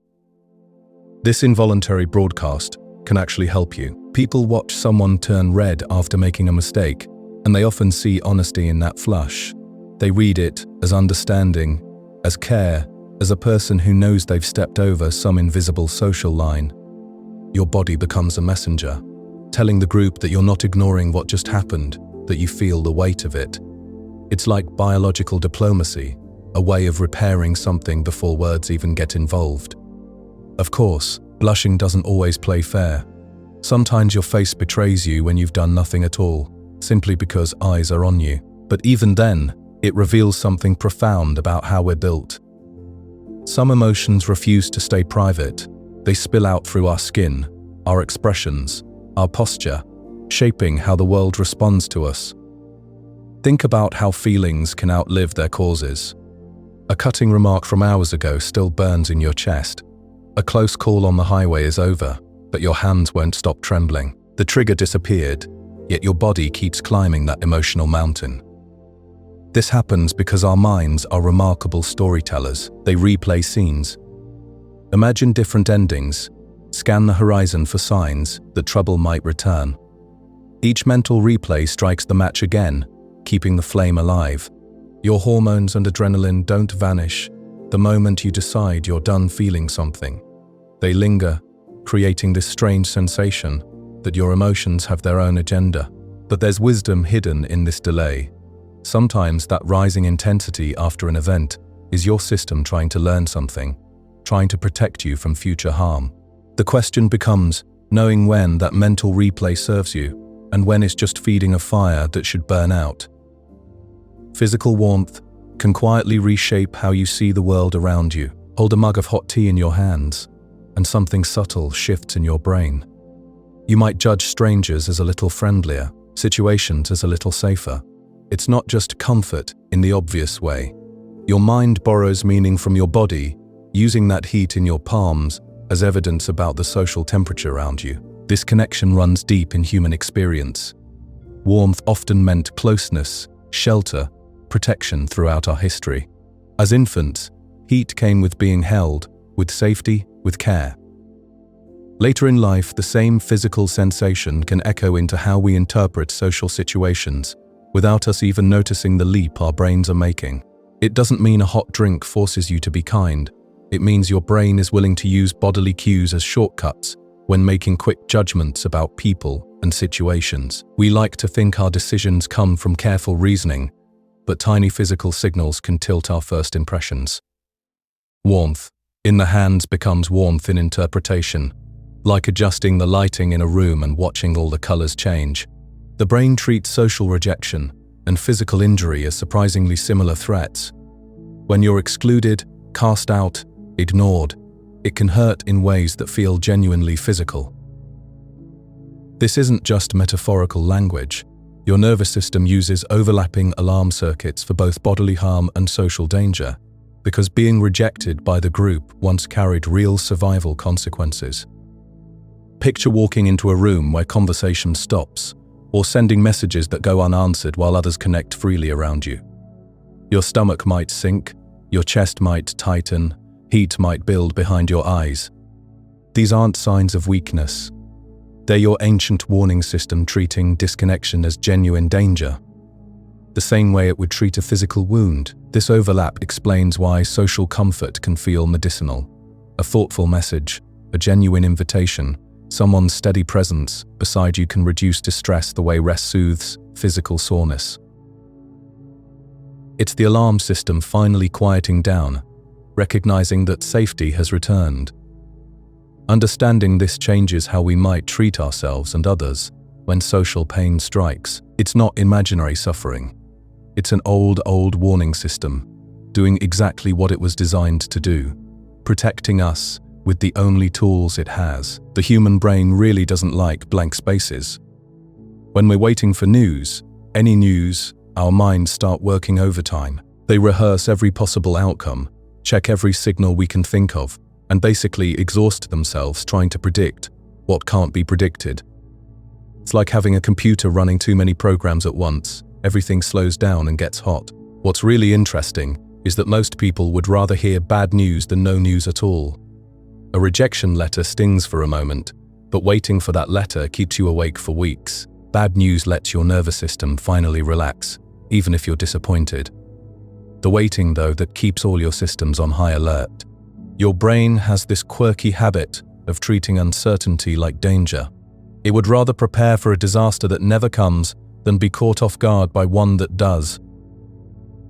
So when you're in that uncertain space, neutral things start looking threatening. A delayed text message becomes evidence of rejection. A quiet colleague must be planning something. The mind fills in blanks with worst-case scenarios because, evolutionarily speaking, paranoia kept our ancestors alive. But here's the thing about uncertainty. The discomfort you feel isn't actually proof that something bad is coming. It's just your mind struggling with an open loop. Like a song that stops before the final note. Recognizing this pattern can be oddly comforting. The anxiety isn't a warning system. It's just mental static. Gratitude works like a social glue, but not in the way most people think. When you thank someone, you're not just being polite. You're sending a very specific message that says, "I noticed what you did. It had value, and it mattered to me." That message transforms invisible effort into visible appreciation. Think about the friend who remembers you don't like mushrooms on pizza, or the colleague who always asks how your sick parent is doing. These small acts often go unnoticed, but when gratitude makes them visible, something shifts in the relationship. The person feels seen, and they're more likely to keep showing up in those small ways. Many friendships don't end because of big fights or betrayals. They fade because people stop feeling appreciated. They put in effort that disappears into silence, and eventually, they stop putting in effort at all. Gratitude fixes this quietly, creating what researchers call a culture of noticing. When people trust their kindness will be acknowledged, they feel safer being kind again. The really fascinating part is how gratitude can make ordinary Tuesday afternoon conversations feel significant. It's like turning on a lamp in a room. You haven't changed anything fundamental, but suddenly, everything looks different, brighter, more worth paying attention to. Envy gets a bad reputation, but it starts as pure information. When you feel that familiar twist in your stomach watching someone else succeed, your brain is basically saying, "That thing they have, we want that thing." The emotion itself isn't the problem, it's what happens next that determines whether envy becomes useful or destructive. Sometimes envy works like a compass. You see someone's confidence, their skill, their opportunity, and it clarifies your own goals. It can push you to practice more, learn faster, stretch toward a better version of yourself. Athletes use this all the time, watching competitors not to tear them down, but to understand what excellence looks like. But envy can also turn into a threat story. Another person's success starts feeling like proof you're falling behind, like there's only so much success to go around, and they're taking your share. Then envy fuels bitterness, gossip, secret wishes for others to fail. It becomes this toxic thing that damages relationships while doing nothing to improve your own situation. The difference often comes down to whether you believe growth is possible. When you feel trapped in your circumstances, other people's success feels like mockery. When you feel capable of change, their success feels like inspiration. Same emotion, completely different outcomes, all based on your underlying beliefs about your own potential. Pride works similarly. It can be fuel, or it can be a war. The healthy version of pride shows up after you've pushed through something difficult. It marks the moment and says, "This mattered, keep building." When pride is connected to effort rather than outcome, it helps you return to hard work even when progress feels slow. But pride can also become a trap when it gets attached to being right all the time, or being better than others, or never needing help. Then it stops supporting growth and starts protecting an image instead. The mind becomes less curious because curiosity might reveal flaws. Feedback starts feeling like an attack. Mistakes become threats to your identity rather than information for improvement. This is how pride transforms from a healthy glow into a wall. It's meant to stabilize your sense of self, but it can stabilize you as either a learner or as someone who must never change. You can see the difference in small moments, like whether someone can say, "I don't know," without feeling diminished. Shame operates differently than pride, but it's equally powerful in shaping behavior. When shame hits, people's first instinct is to hide, not just to hide the thing they're ashamed of, but to hide themselves entirely. Shame doesn't say, "You made a mistake." It says, "You are a mistake." It says, "You are a mistake." Shame operates like an invisible weight that settles deep into your bones. It doesn't just tell you that something went wrong, it convinces you that something is fundamentally broken inside you. This emotion has a peculiar way of making you want to disappear, to avoid looking anyone in the eye, to retreat from the very conversations that might actually help. There's something almost cruel about how shame works because it pushes you away from connection right when you need it most. The memory changes when shame takes hold. You find yourself replaying moments over and over, but not in any helpful way. It's more like your mind becomes a broken record, spinning the same painful scene endlessly, each replay designed to convince you that you deserve to feel this bad. The isolation grows stronger with each repetition. What made shame so devastating is how it thrives in darkness and silence. It grows bigger when you're alone with it, feeding on your fear that if anyone really knew what happened, they'd walk away. But here's the strange thing about shame. It often dissolves when met with understanding. The rejection it promises rarely arrives when you finally share your burden with someone who listens without judgment. Connection becomes the unexpected medicine. Where shame says hide, healing whispers the opposite. Come into the light, speak the unspeakable truth, let someone else see what you've been carrying alone. Guilt operates with a completely different intelligence. While shame attacks your core identity, guilt focuses on specific actions and their consequences. When guilt arrives, your mind is actually doing something quite sophisticated. It's recognizing that your behavior affected another person, and it's pushing you toward repair. This makes guilt a kind of social glue, keeping communities from falling apart. Without guilt, apologies would become rare creatures. Trust would crumble easily because people wouldn't feel that internal pressure to make things right. But guilt creates a bridge back to belonging. It carries you toward the person you hurt, urging you to explain, to fix what broke, to show up differently next time. The fascinating aspect of guilt is how it looks forward rather than backward. It's less interested in punishing you, and more focused on restoring balance to relationships. It wants you to replace what you damaged, admit what you concealed, demonstrate that you can be trusted again. Of course, guilt can twist into something unhealthy when people blame themselves for things beyond their control. But in its pure form, guilt signals that your conscience is alive and your connections with others matter deeply.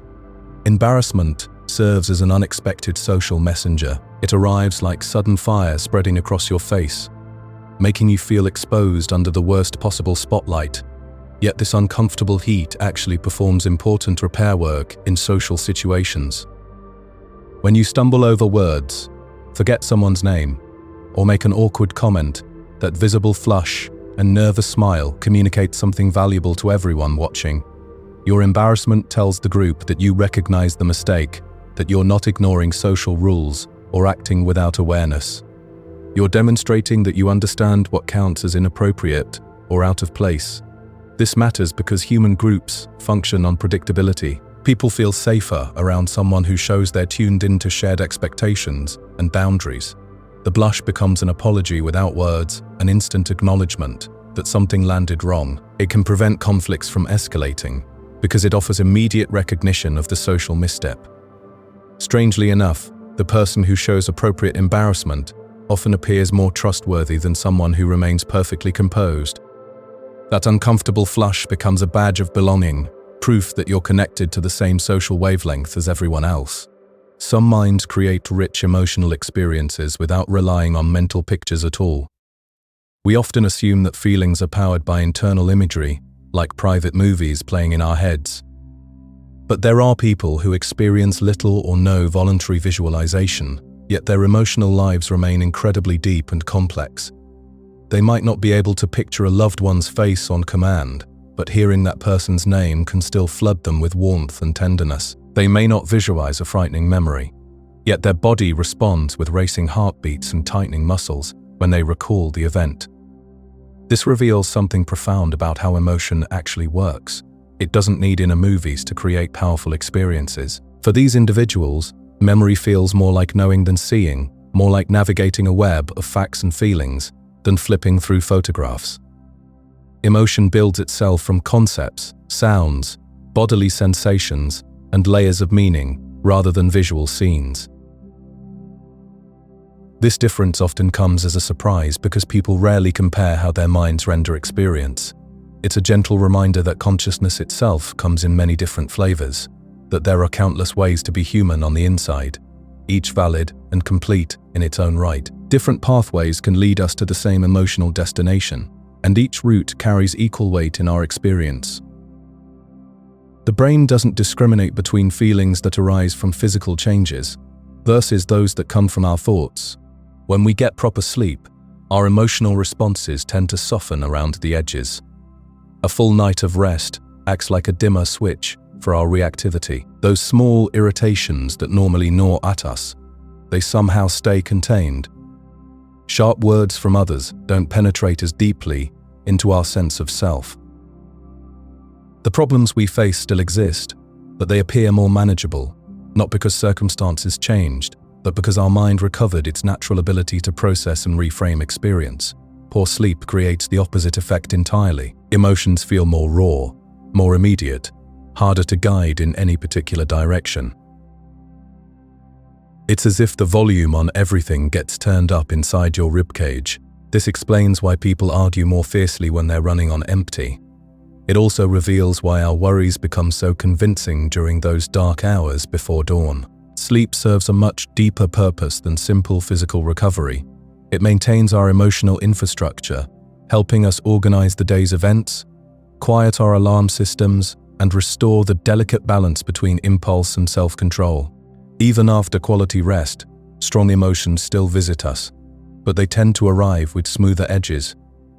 Adequate sleep can mean the difference between a small spark and a raging fire. Brief naps can improve emotional regulation for many people in surprising ways. A short rest period functions like hitting a reset switch on your internal systems, particularly after a demanding morning. The nap doesn't make your challenges disappear, but it transforms how your nervous system relates to them. After even 20 or 30 minutes of rest, people often notice they respond with more patience, less automatic defensiveness. Situations that felt deeply personal begin to look more neutral, more workable. The tired mind becomes hungry for conflict, quick to react without pause. A nap interrupts this building fatigue, which typically pushes our brain toward mental shortcuts and snap judgments. Rest also allows the body to step away from stress chemistry, returning closer to its natural baseline state. Think of it like setting down a heavy pack you didn't realize was cutting into your shoulders. When you lift it again, the weight hasn't changed, but your posture has improved significantly. Naps reveal something profound about emotional skill. It's not always a matter of character or willpower. Sometimes it's simply about having enough energy reserves. When the brain feels rested, accessing self-control becomes much more effortless, more automatic. Hunger tilts our emotional landscape toward negativity, creating what people call the hangry phenomenon. But hunger isn't just a stomach sensation. It's a systemic shift that pushes the entire mind toward urgency and irritability. When your body needs fuel, it becomes less interested in subtle distinctions, less patient with complexity. Small delays start feeling like personal insults. Innocent comments suddenly sound loaded with criticism. This happens because hunger disrupts the delicate balance of signals that help maintain emotional stability. Blood sugar fluctuations combine with stress hormones that nudge us toward immediate action. In this hungry state, the brain prioritizes quick solutions over thoughtful ones, simple interpretations over nuanced understanding. This creates terrible conditions for pleasant conversation, or really any social interaction. You might find yourself feeling strangely dramatic about minor inconveniences right before mealtime. The fascinating aspect is how rapidly this mood can shift once you eat something substantial. It feels like stepping out of a storm that was completely contained within your own nervous system. Hunger reminds us that emotions aren't just floating mental events, they're physical states that carry strong opinions about how we should behave. When the body perceives any kind of threat, even the threat of emptiness, it votes decisively for impatience, for action over reflection. Exercise lifts mood by fundamentally altering brain chemistry and blood circulation patterns. Sometimes the quickest route to changing your emotional state involves moving your physical body through space. Exercise doesn't merely burn calories or strengthen muscles. It transforms the chemical environment that bathes your brain tissue. Blood flow increases dramatically during movement. Stress chemistry begins to shift and rebalance. The brain starts releasing natural substances that support feelings of pleasure, motivation, and calm. This explains why a brisk walk can transform a restless, anxious mind into something clearer and more settled, even when nothing about your external circumstances has improved at all. Movement also creates a powerful sense of personal agency. You're not trapped inside the feeling anymore. You're actively doing something about your situation. This alone can soften the grip of helplessness and repetitive circular thinking. There's also a narrative element at work here. When you move your body, your brain receives concrete evidence that you're capable of taking action. This can make problems feel less permanent, less final than they seemed while sitting still. Even gentle movement can be sufficient to change your internal weather patterns. Exercise isn't a cure for every emotional challenge, and it shouldn't become another source of pressure or self-judgment. It's simply one of the most reliable tools we have for influencing emotion, from the outside in, working through the body to reach the mind. Sometimes what we interpret as a mood problem is really an emotion problem in disguise. The relationship between our physical form and our inner emotional world reveals something profound about human nature. When we consider how the simple act of sitting or standing can shift our internal landscape, we begin to see the body as more than just a vessel for the mind. Your spine, in its quiet way, constantly communicates with your brain about the state of things. A slumped posture compresses the chest cavity, making each breath a bit more labored, a bit more shallow. The muscles begin sending subtle signals of fatigue or surrender to the nervous system. Contrast this with an upright posture, where the lungs expand freely, the neck settles into a different kind of tension, and suddenly the body whispers messages of alertness and capability instead. This isn't about forcing artificial happiness through good posture, but rather about understanding how our physical stance creates the opening conditions for whatever emotions might arise. The body becomes a kind of silent narrator, constantly telling stories about safety, readiness, and possibility. There's something almost magical about how this internal shift then ripples outward into our social world. Others respond differently to a person who carries themselves with steadiness compared to someone whose posture signals collapse or withdrawal. This creates a feedback loop where our physical stance influences not just our own emotional state, but also how others engage with us, which then circles back to affect our emotions again. The spine, silent as it is, becomes both a private emotional regulator and a social signal broadcaster. Moving into the realm of facial expressions, we discover that even something as seemingly universal as a human face becomes deeply cultural in its meaning. The same arrangement of muscles around the eyes and mouth can tell completely different stories depending on where in the world you learn to read human faces. A direct gaze might communicate honesty and engagement in one culture, while in another it signals disrespect or even aggression, particularly when directed toward elders or people in positions of authority. This cultural coding of facial expressions helps explain why travel can feel emotionally disorienting at first. Your brain is trying to read faces using the dictionary you learned as a child, but suddenly you're in a place where that dictionary doesn't quite work. What looks like friendliness might be something else entirely, or what appears to be cold formality might actually be a warm welcome, expressed in an unfamiliar emotional language. Over time, travelers often develop new emotional vocabularies, learning to notice subtler cues like physical distance, timing, and vocal tone. The fact that faces themselves are biologically universal, while their meanings are culturally negotiated, points to something beautiful about human adaptability. We share the same basic facial architecture across all cultures, yet we've created countless different ways of using those shared features to communicate. It's as if humanity agreed on the instruments, but then composed entirely different symphonies with them.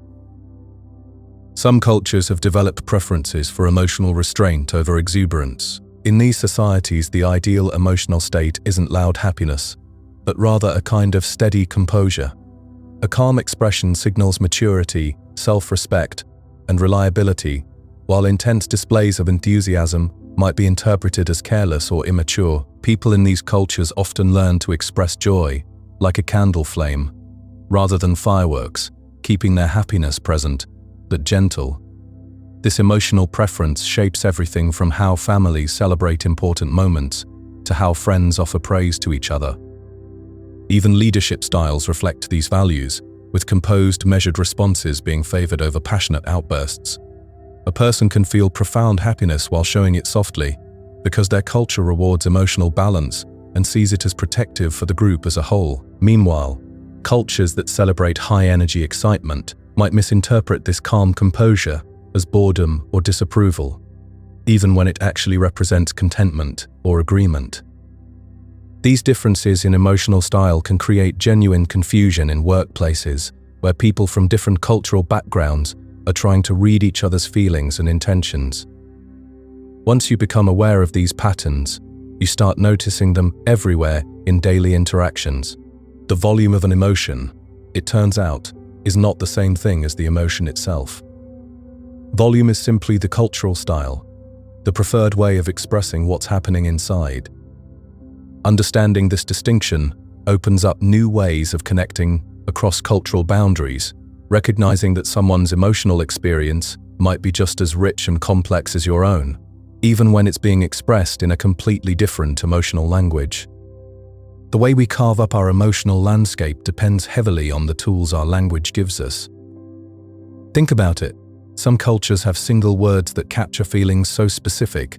Other languages need entire paragraphs to describe the same experience. Japanese has a word for the bittersweet longing you feel when looking at cherry blossoms, knowing they'll soon fall. German has a term for the pain you feel when witnessing someone else's embarrassment. When your native tongue hands you a precise label for an emotion, something remarkable happens in your brain. That feeling suddenly becomes more real, more accessible, like switching on a light in a previously dim room. The word acts as a kind of emotional spotlight, separating one shade of feeling from all the similar ones swirling around it. This explains why hearing a new emotional term can feel like such a revelation. You might think, "Oh my goodness, that's exactly what I've been experiencing all these years." The feeling was always there, floating around in your consciousness, but without the right word, it remained fuzzy, hard to grasp. Different languages also draw their emotional boundaries in completely different places. What feels like one unified emotion to a Spanish speaker might feel like three distinct experiences to someone thinking in Korean. This isn't just about vocabulary. It actually changes how people narrate their inner lives, how they seek support, how they make sense of conflict. Language doesn't create emotions from thin air, but it definitely tunes what we pay attention to. It shapes what feels worth talking about. When something becomes speakable, it becomes manageable. You can discuss it, analyze it, work with it. Reading emotions accurately is actually a learnable skill, not some fixed talent you're either born with or without. Sure, some people start out with better intuitive sensitivity, but most of us can improve dramatically with the right kind of practice. The secret often lies in slowing everything down. Instead of trying to decode someone's entire emotional state from one quick glance, you learn to focus on tiny, specific details. Maybe it's how the muscles around their mouth tighten just slightly, or the way their blinking pattern changes, or a sudden stillness that settles over their whole body. You also learn to question your first impressions constantly. That neutral expression might not be anger brewing underneath. That quiet moment might not signal sadness. The more you practice asking gentle, clarifying questions instead of just guessing, the better you become at this invisible language everyone's speaking. This skill transforms relationships in profound ways. When you accurately recognize that someone's being overwhelmed rather than deliberately rude, you respond with patience instead of getting defensive. When you spot excitement hiding behind nervous energy, you can offer encouragement instead of dismissing their concerns. It's like becoming fluent in a second language that's always been surrounding you. The better you get at it, the fewer misunderstandings you accidentally create. Leaders, parents, teammates, they all benefit enormously from this kind of emotional literacy. But here's something that might surprise you. Your ability to read emotions can actually drop significantly when you're sleep deprived. A tired brain starts taking shortcuts everywhere, including in social situations. It becomes much less precise at picking up on subtle cues, which can seriously distort how you experience other people. When you're running on too little sleep, your mind might interpret a perfectly neutral face as somehow hostile. You might completely miss obvious signs that someone's being friendly. This helps explain why those late-night arguments can feel so incredibly intense. You're not just reacting to whatever you're disagreeing about. you're also dealing with a weakened ability to read intentions accurately. Sleep loss also shrinks your patience reserves, which means you have less mental space to pause and double-check your interpretations. It's a dangerous combination. You misread people more frequently, and you're less likely to catch your mistakes and correct them. Even tiny misreadings can spiral outward. Your coworker looks serious during a meeting. You assume they're annoyed with your presentation. You respond a bit coldly, and suddenly the whole interaction becomes stiff and uncomfortable. The next day, after some proper rest, that same serious expression might just look focused and professional. It's genuinely humbling to realize how much our emotional intelligence depends on something as basic as getting enough sleep. Rest isn't just about having energy for the day ahead. It's about maintaining the accuracy you need for genuine human connection. Now, oxytocin gets called the bonding hormone quite often, and it does support feelings of closeness. It strengthens connection during physical touch, caregiving moments, shared experiences of safety and comfort. But it doesn't simply turn people into universally trusting, kind beings. Research shows that oxytocin's trust-enhancing effects depend heavily on context, especially on whether you perceive someone as belonging to your group or not. It can absolutely deepen loyalty and warmth, which creates something beautiful within friendships and families. But it can also make the boundaries between us and them feel sharper and more significant. This makes oxytocin less like some kind of moral goodness potion and more like a relationship amplifier. It tends to boost whatever social priorities are already running in your system. In environments that feel safe and inclusive, it can promote remarkable openness. In situations that feel threatening or uncertain, it might promote protective behaviors instead. This reveals something fascinating about trust itself. It's not purely a conscious choice we make, it's also chemistry responding to our sense of belonging and safety. Understanding this can actually reduce self-judgment. Feeling naturally close to some people while staying cautious with others isn't necessarily hypocrisy, it might just be biology working exactly as designed. Dopamine operates more like a sophisticated guidance system than a simple pleasure button. Your brain releases this chemical when it senses opportunity, when learning might happen, when something seems worth pursuing. The molecule surges during anticipation, during planning, during the hunt for answers, not just when you finally get what you wanted. This explains why browsing can feel so compelling, why research rabbit holes draw you in, why the promise of discovery energizes you more than the discovery itself. Dopamine highlights moments that matter, marking experiences your brain should remember. When reality exceeds expectations, the chemical says, remember this approach. When disappointment strikes, the signal shifts, nudging future choices in new directions. Think of dopamine as a teacher wielding a highlighter, emphasizing lessons worth learning. This system thrives on novelty because new experiences generate fresh predictions to test. Your brain essentially gambles on outcomes, and dopamine celebrates the gambling process itself. Modern life can hijack this ancient learning mechanism. You might find yourself chasing approval, chasing reassurance, chasing the next stimulating thing, even when satisfaction fades quickly. The wanting feels good, but contentment requires different neural pathways entirely. Stress hormones reshape attention in profound ways. Under pressure, your mental landscape narrows dramatically. Thoughts circle back to the same concerns, the same fears, the same unanswered questions. These chemicals help your body mobilize for challenges, but they also function like spotlights, making potential threats glow with artificial urgency. In genuinely dangerous situations, this focusing effect serves you well. But modern stressors, emails, relationship tensions, financial worries, health anxieties can trigger the same narrowing response. Your brain begins scanning for problems, then mistakes the scanning process for evidence that problems exist. Uncertainty becomes magnetic under these conditions. You might reread messages multiple times, replay conversations endlessly, check information repeatedly, hoping that more data will deliver certainty. But the checking often deepens the worry loop. The more you search for danger, the more dangerous signals you detect. This creates a feedback cycle where stress becomes a lens that darkens everything it touches. Breaking free usually involves changing what your body signals, not just what your mind thinks. When stress hormones settle, attention can expand again, and the world stops resembling a catalogue of threats. Your amygdala operates faster than conscious thought. Sometimes, your muscles tense before you understand why.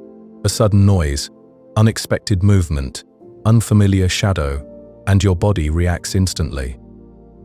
This happens because the amygdala processes rough, quick information without waiting for detailed analysis from other brain regions. Picture it as an early warning system that prefers false alarms over missed dangers. The cortex, which handles nuanced interpretation, arrives moments later with context. That delayed arrival explains why you suddenly realize the threat was just a dropped book, a harmless stranger, a jacket draped over furniture. This timing gap can feel like your body is working against you, but it represents elegant survival engineering. The quick reaction buys precious time, while slower, more sophisticated brain regions assess the situation properly. The same mechanism explains why phobias and panic episodes feel so convincing. The alarm rings first, then your conscious mind scrambles to explain why it's ringing. Understanding this sequence helps you respect the warning system without surrendering to it completely. You can acknowledge the surge while waiting for the complete picture to emerge. These biological realities shape daily experience in subtle ways. Your emotional responses, your decision patterns, your attention habits, all flow from ancient systems that evolved for different challenges. Modern life presents these systems with scenarios they weren't designed to handle, creating mismatches between what your body expects and what your environment delivers. Recognizing these patterns offers a kind of freedom. When you understand that wanting and having activate different circuits, that stress narrows perception automatically, that fear responses can outpace understanding, you gain perspective on your own reactions. The feelings remain real, but they stop feeling like absolute truth about your circumstances. Your brain houses something remarkable, a region that sits right behind your forehead, quietly working to give you choices where instinct might otherwise take over. This area, called the prefrontal cortex, acts like a gentle pause button between what you feel and what you do. It's the part of you that can feel absolutely furious yet still choose your words carefully, or feel terrified yet decide to move forward anyway. Think about those moments when emotion hits you like a wave, demanding immediate action. Your prefrontal cortex creates a tiny pocket of space, just enough room for you to breathe and consider your options. This space is where human choice actually lives, nestled between the lightning strike of feeling and the thunder of reaction. Without it, we'd all be walking reflexes, responding to every trigger like puppets on emotional strings. But here's something fascinating: this crucial brain region gets tired, just like a muscle, after too much use. When stress piles up, when anger burns too hot, when life simply demands too much, your prefrontal cortex starts to falter. That's when you say things you wish you could take back, when you jump to harsh conclusions, when you forget that there's usually more than one way to see any situation. The beautiful thing is, you can actually support this part of your brain, almost like tending a garden. Simple routines that reduce mental strain can give your prefrontal cortex the rest it needs to function well. It's not about becoming some emotionless robot. It's about becoming someone who can steer their emotions toward what actually matters to them. Speaking of steering emotions, there's a trap many people fall into without realizing it. They become masters of appearing perfectly fine, while their inner world churns like a storm. Their voice stays level, their face remains calm, their conversations flow politely, but underneath, they're working incredibly hard to hold everything down. This kind of emotional suppression might look like strength from the outside, but it's actually quite costly. Your nervous system doesn't really care how composed you look on the surface. When you clamp down on anger, fear, or sadness, your body often stays in a state of high alert, burning energy like a car engine running in park. The suppressed emotions don't simply disappear either. They tend to show up in other ways: tight shoulders, shallow breathing, that restless feeling of always being slightly on guard. It's like carrying an invisible weight that nobody else can see, but you can definitely feel. Sometimes other people sense this distance too, even if they can't name it, and they might start wondering if they've done something wrong. The alternative isn't to just let emotions explode everywhere. That rarely helps anyone. Instead, it's about developing skill with emotional expression, learning to name what's happening, to set boundaries when needed, to let your body release tension in safe ways. Real calm tends to feel softer and more natural than the forced kind. Here's something interesting about the simple act of naming what you're feeling. For many people, putting a precise word to an emotion actually reduces its intensity. When feelings remain unnamed, they can feel like thick fog filling up every corner of your awareness. You know something's wrong, but you can't quite put your finger on it, and that vagueness often makes everything feel bigger and more overwhelming than it actually is. The moment you can say, "This is frustration," or "This is disappointment," or "This is anxiety," something shifts. The emotion transforms from this overwhelming everything into a specific something. It's like stepping back from a painting you've been examining too closely. Suddenly, you can see the edges, the boundaries, the actual shape of what you're dealing with. Frustration carries a different flavor than shame does. Disappointment has a different texture than dread. These distinctions matter because they give you different information about what might be happening and what you might need. When you can name an emotion, you can start to get curious about it rather than just enduring it. Your brain, it turns out, really appreciates having explanations for things. When feelings remain mysterious, your mind keeps scanning for answers, burning mental energy in the background, like a computer with too many programs running. But give it a clear name, a specific category, and often the frantic searching settles down. This isn't some magical cure that works every single time. Emotions are far too complex for that, but when it does work, it feels remarkably like someone turning on a light in a dark room. Not to make the feeling disappear, but to make it less frightening, less overwhelming. A named emotion becomes something you can actually meet and understand, rather than a storm you have to weather blindly. There's something profound about this human ability to create space between stimulus and response, to name our inner experiences, to choose our actions, even when our feelings are pulling us in different directions. It suggests that we're not quite as trapped by our immediate reactions as we sometimes believe. We have these remarkable tools built right into our brains, quiet superpowers that help us navigate the complexity of being human. The human brain craves patterns, especially when relationships feel uncertain. When someone hurts us, our minds immediately start spinning with questions. Will this happen again? Are we safe? Can we trust this person moving forward? This uncertainty creates a kind of mental turbulence that feeds anger and keeps us on high alert. A genuine apology acts like a reset button for this chaotic state. It doesn't just say sorry, it actually rewrites the story our brain is telling about what comes next. When someone acknowledges the harm they caused, they're essentially giving our nervous system permission to stand down from combat mode.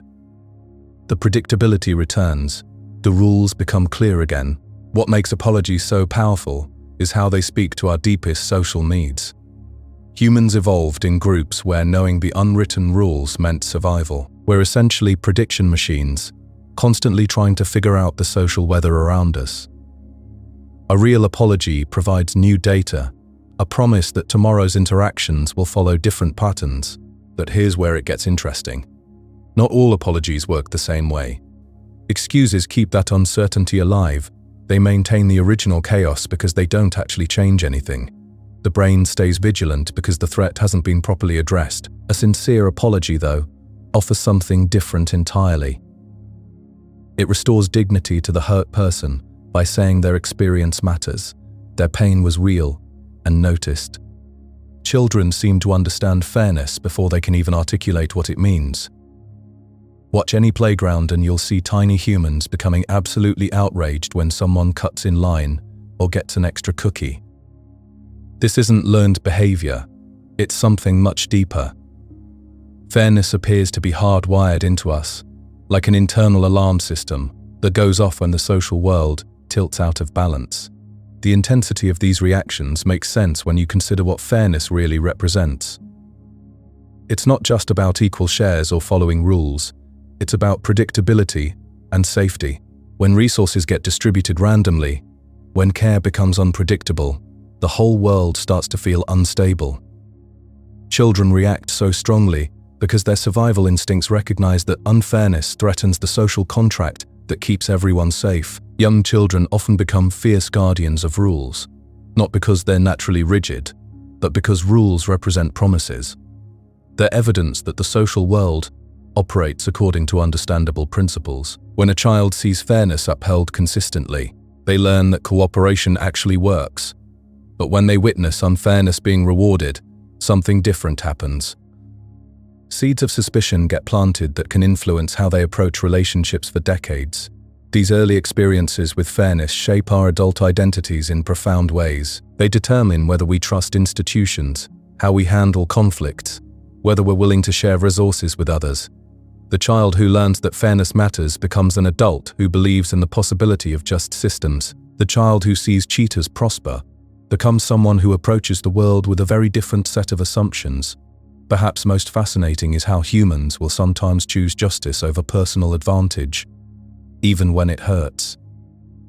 In laboratory experiments, people regularly give up money to prevent someone else from benefiting unfairly. They'll accept less for themselves, rather than allow an unfair distribution to stand. From a purely rational perspective, this looks like terrible decision-making. But when you consider the broader social ecosystem, these choices start to make perfect sense. Punishing unfairness sends a message that cheating carries consequences. It helps maintain the social fabric that benefits everyone in the long run. Sometimes we sacrifice immediate gains to preserve the rules that make cooperation possible. There's also something deeper happening here, something about self-respect and identity. Some people would genuinely rather lose a little than accept a world where rules become meaningless. When faced with an unfair deal, they'll choose nothing over something, not out of spite, but out of principle. The emotion driving this choice is complex, a mixture of anger and moral conviction, a refusal to be treated as less than equal. This instinct can be both beautiful and dangerous. It can drive people to protect the vulnerable and stand up against injustice. But it can also fuel long-lasting grudges and prevent practical compromises. The same emotional system that makes us capable of noble sacrifice can also trap us in cycles of resentment. What all this reveals is that humans aren't simply reward-seeking creatures. We're meaning makers, constantly trying to understand and maintain the social systems we live within. Our brains don't just calculate costs and benefits, they evaluate whether the world makes sense, whether the rules apply equally, whether our place in the social order feels secure and dignified. Trust lives in the small moments that stack like stones in a foundation. Someone keeps their word about picking up groceries. They remember what you told them 3 weeks ago. They admit when they don't know something, instead of pretending. These tiny actions become votes your nervous system counts quietly. Over time, your body learns to exhale around certain people, to stop scanning their words for hidden meaning. This is how trust builds, not through grand declarations, but through the accumulation of small evidence. The fascinating thing about trust is how it settles into your body. Your shoulders actually drop lower around people who have proven reliable. Your breathing changes subtly. It's as if your nervous system keeps a running tally, updating constantly based on whether someone shows up when they said they would, whether they protect your secrets, whether they own their mistakes without twisting the story into something else. When betrayal happens, it hits like a seismic shock, because it breaks not just a promise, but a whole chain of evidence your body had been collecting. The nervous system treats betrayal as physical danger, which is why sleep becomes harder afterward, why thoughts turn intrusive. Your brain starts replaying every interaction, searching for clues it might have missed, trying to build a better threat detection system for next time. What makes betrayal so disorienting is how it attacks your sense of reality itself. If this person was safe yesterday and dangerous today, what else might shift without warning? The uncertainty can make even unrelated situations feel unstable for weeks or months. Your nervous system essentially has to rebuild its map of who can be trusted and who cannot. The path back often involves creating new boundaries, not out of bitterness, but out of wisdom. Some relationships can be rebuilt through consistent, small actions over time. Others need to be recategorized entirely. The pain of betrayal serves a purpose, though. It's your brain protecting you from repeating patterns that could cause harm. Social rank registers in the body before the mind notices it. You walk into a meeting and something feels different. Someone's tone has shifted by degrees. They interrupt you where they didn't before. Their chair seems positioned slightly farther away. Your stomach notices first, then comes the heat in your chest, the sudden urge to prove yourself worthy of respect. This sensitivity comes from deep evolutionary wiring. Rank once determined who got protection, resources, access to safety. Your nervous system still tracks these microsignals like weather patterns, because being excluded from the group used to mean death. A raised eyebrow can land like a physical push when your brain interprets it as a status threat. What's remarkable is the speed of this process. Even in polite settings where nobody says anything directly, your body is reading social hierarchy constantly. When your position improves, even slightly, there's often a sense of relief that has nothing to do with vanity and everything to do with security. Social rank isn't just an idea, it's a bodily sensation. Loneliness changes how faces look to you. When you feel isolated, your brain shifts into a different mode of perception. Neutral expressions seem colder. Ambiguous messages feel pointed. A delayed text response becomes evidence of rejection. This isn't because lonely people are paranoid. It's because isolation activates threat detection systems that scan for signs of further exclusion. The cruel irony is how this creates a feedback loop. You expect rejection, so you withdraw slightly. Others sense that distance and respond with their own distance. The gap widens.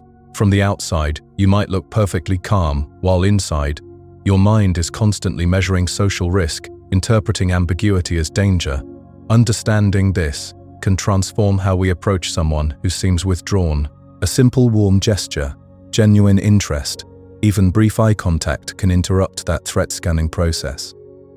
It provides counter-evidence to the brain's prediction that connection is unsafe. Touch carries direct messages to the nervous system that bypass language entirely. A steady hand on a shoulder can calm storms that words cannot reach. The body reads safe touch as immediate evidence of connection, and connection often turns down the volume on danger signals. This is why hugs can soften grief, why holding hands steadies fear, why a gentle pat soothes a startled child, but touch has to feel wanted and safe, or it produces the opposite effect. When it's welcome, though, it can change breathing patterns, heart rhythm, muscle tension within seconds. It's like turning down a loud alarm. Touch also creates shared rhythm between two bodies, a synchronization of pressure and timing that often dissolves some of distress's sharp edges. Eye contact intensifies whatever emotion is already present by boosting attention and arousal. When two people lock eyes, the moment becomes heavier with meaning. A compliment feels warmer, an insult cuts sharper, silence grows louder. This happens because eye contact signals relevance, and relevance wakes up the nervous system completely. Some people avoid eye contact when they feel vulnerable because it can feel like being seen too clearly, too quickly. Yet the same action that feels threatening with a stranger can feel like home with someone trusted. Your eyes aren't just windows, they're active signals, and bodies listen to what they're saying. Familiar voices can calm your nervous system faster than almost anything else. There are voices your body recognizes as shelter. You hear them, and your shoulders drop automatically. Even if the day remains difficult, that voice becomes medicine. This is why people call home when overwhelmed, even when they don't know what to say. The voice itself carries the comfort. These calming voices have signature rhythms, the pauses, the softness, the way certain words are shaped. Those patterns can guide your breathing back toward steadiness. It's fascinating that comfort can travel through air, with no touch, no visual cues, just vibration and memory working together. Arguments often escalate not because the topic changes, but because the energy changes. One person tightens their voice, the other responds with sharper tone, and suddenly the room feels smaller. Each response becomes a cue that danger is rising, so both nervous systems accelerate. Volume climbs, interruptions multiply, curiosity disappears. This is emotional mirroring, not copying words, but copying intensity. Your body sees their heat and assumes you must raise yours to be heard or protected. The escalation feels logical from inside each person's experience. Each thinks they're responding to the other's aggression, yet both are feeding the same feedback loop. What breaks this pattern is often unexpected softness, a slower reply, a question instead of a statement, a brief pause that signals someone is still in control of themselves. That pause can feel risky because backing down might feel like losing. But it's powerful because it changes the rhythm, and rhythm changes everything. Hope is not denial, it's a strategy for endurance. Real hope doesn't pretend everything is fine. It's the decision to keep moving while outcomes remain uncertain. Hope holds the possibility of change without demanding guarantees, which makes it a practical emotional tool, because it gives effort to reason to exist.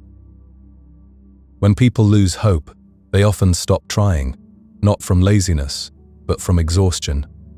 Hope offers a small bridge between now and later, and that bridge can carry you through pain, waiting, uncertainty. It's also practical, because hope helps the brain search for options instead of freezing, keeps attention open enough to notice help, accept support, take the next step. What makes hope fascinating is how quiet it can be. It doesn't need grand confidence. Sometimes hope is simply getting up, making one choice, refusing to let the story end at the hardest chapter. Humor reframes fear by changing the story's meaning. Fear turns the world into a threat map. Humor redraws that map. It doesn't erase risk, but it shifts the meaning of the moment, and meaning is what fear feeds on. A well-placed joke can turn a looming problem into something approachable because it breaks the spell of seriousness that makes fear feel absolute. Humor also provides a sense of control. If you can laugh, you're not fully trapped, you're observing, not just suffering. That distance can be enough to calm the body and reopen thinking. Humor works socially too. In a worried group, one light moment can loosen everyone's shoulders, reminding them they're still together. The fascinating part is how humor often appears exactly when things are hardest, like a pressure valve. It's the mind's way of saying, I see the danger, but I refuse to let it define me completely. Emotional habits form pathways that become easier to travel each time. If you've ever noticed yourself slipping into the same mood in the same place, you've witnessed an emotional habit at work. The brain loves efficiency, so it builds shortcuts between cues and states. A particular chair becomes linked with worry because you've worried there before. A certain time of day becomes heavy because that's when stress usually peaks. Eventually, feelings arrive quickly, like familiar songs starting after just the first note. These habits aren't destiny, but they are real pathways that get smoother with repetition. The surprising part is that emotional habits can form around good states too. Some people train their nervous system to soften when they make tea, step outside, start a bedtime routine. The cue becomes a doorway into calm. Changing an emotional habit often begins with noticing the cue, then doing something small and different right at that moment. That tiny change interrupts the autopilot and gives the brain a new option to consider. Your brain predicts emotions by comparing present moments to past patterns. It's constantly asking a quiet question: what does this situation resemble? It matches now to old experiences, then prepares an emotional response before you finish understanding what's happening. A stranger's smile may feel safe if your history says smiles usually mean kindness. That same smile may feel suspicious if your history says smiles often came with hidden costs. This is why two people can read identical rooms so differently. Their brains are using different libraries of past experiences. Prediction can create strange mistakes too.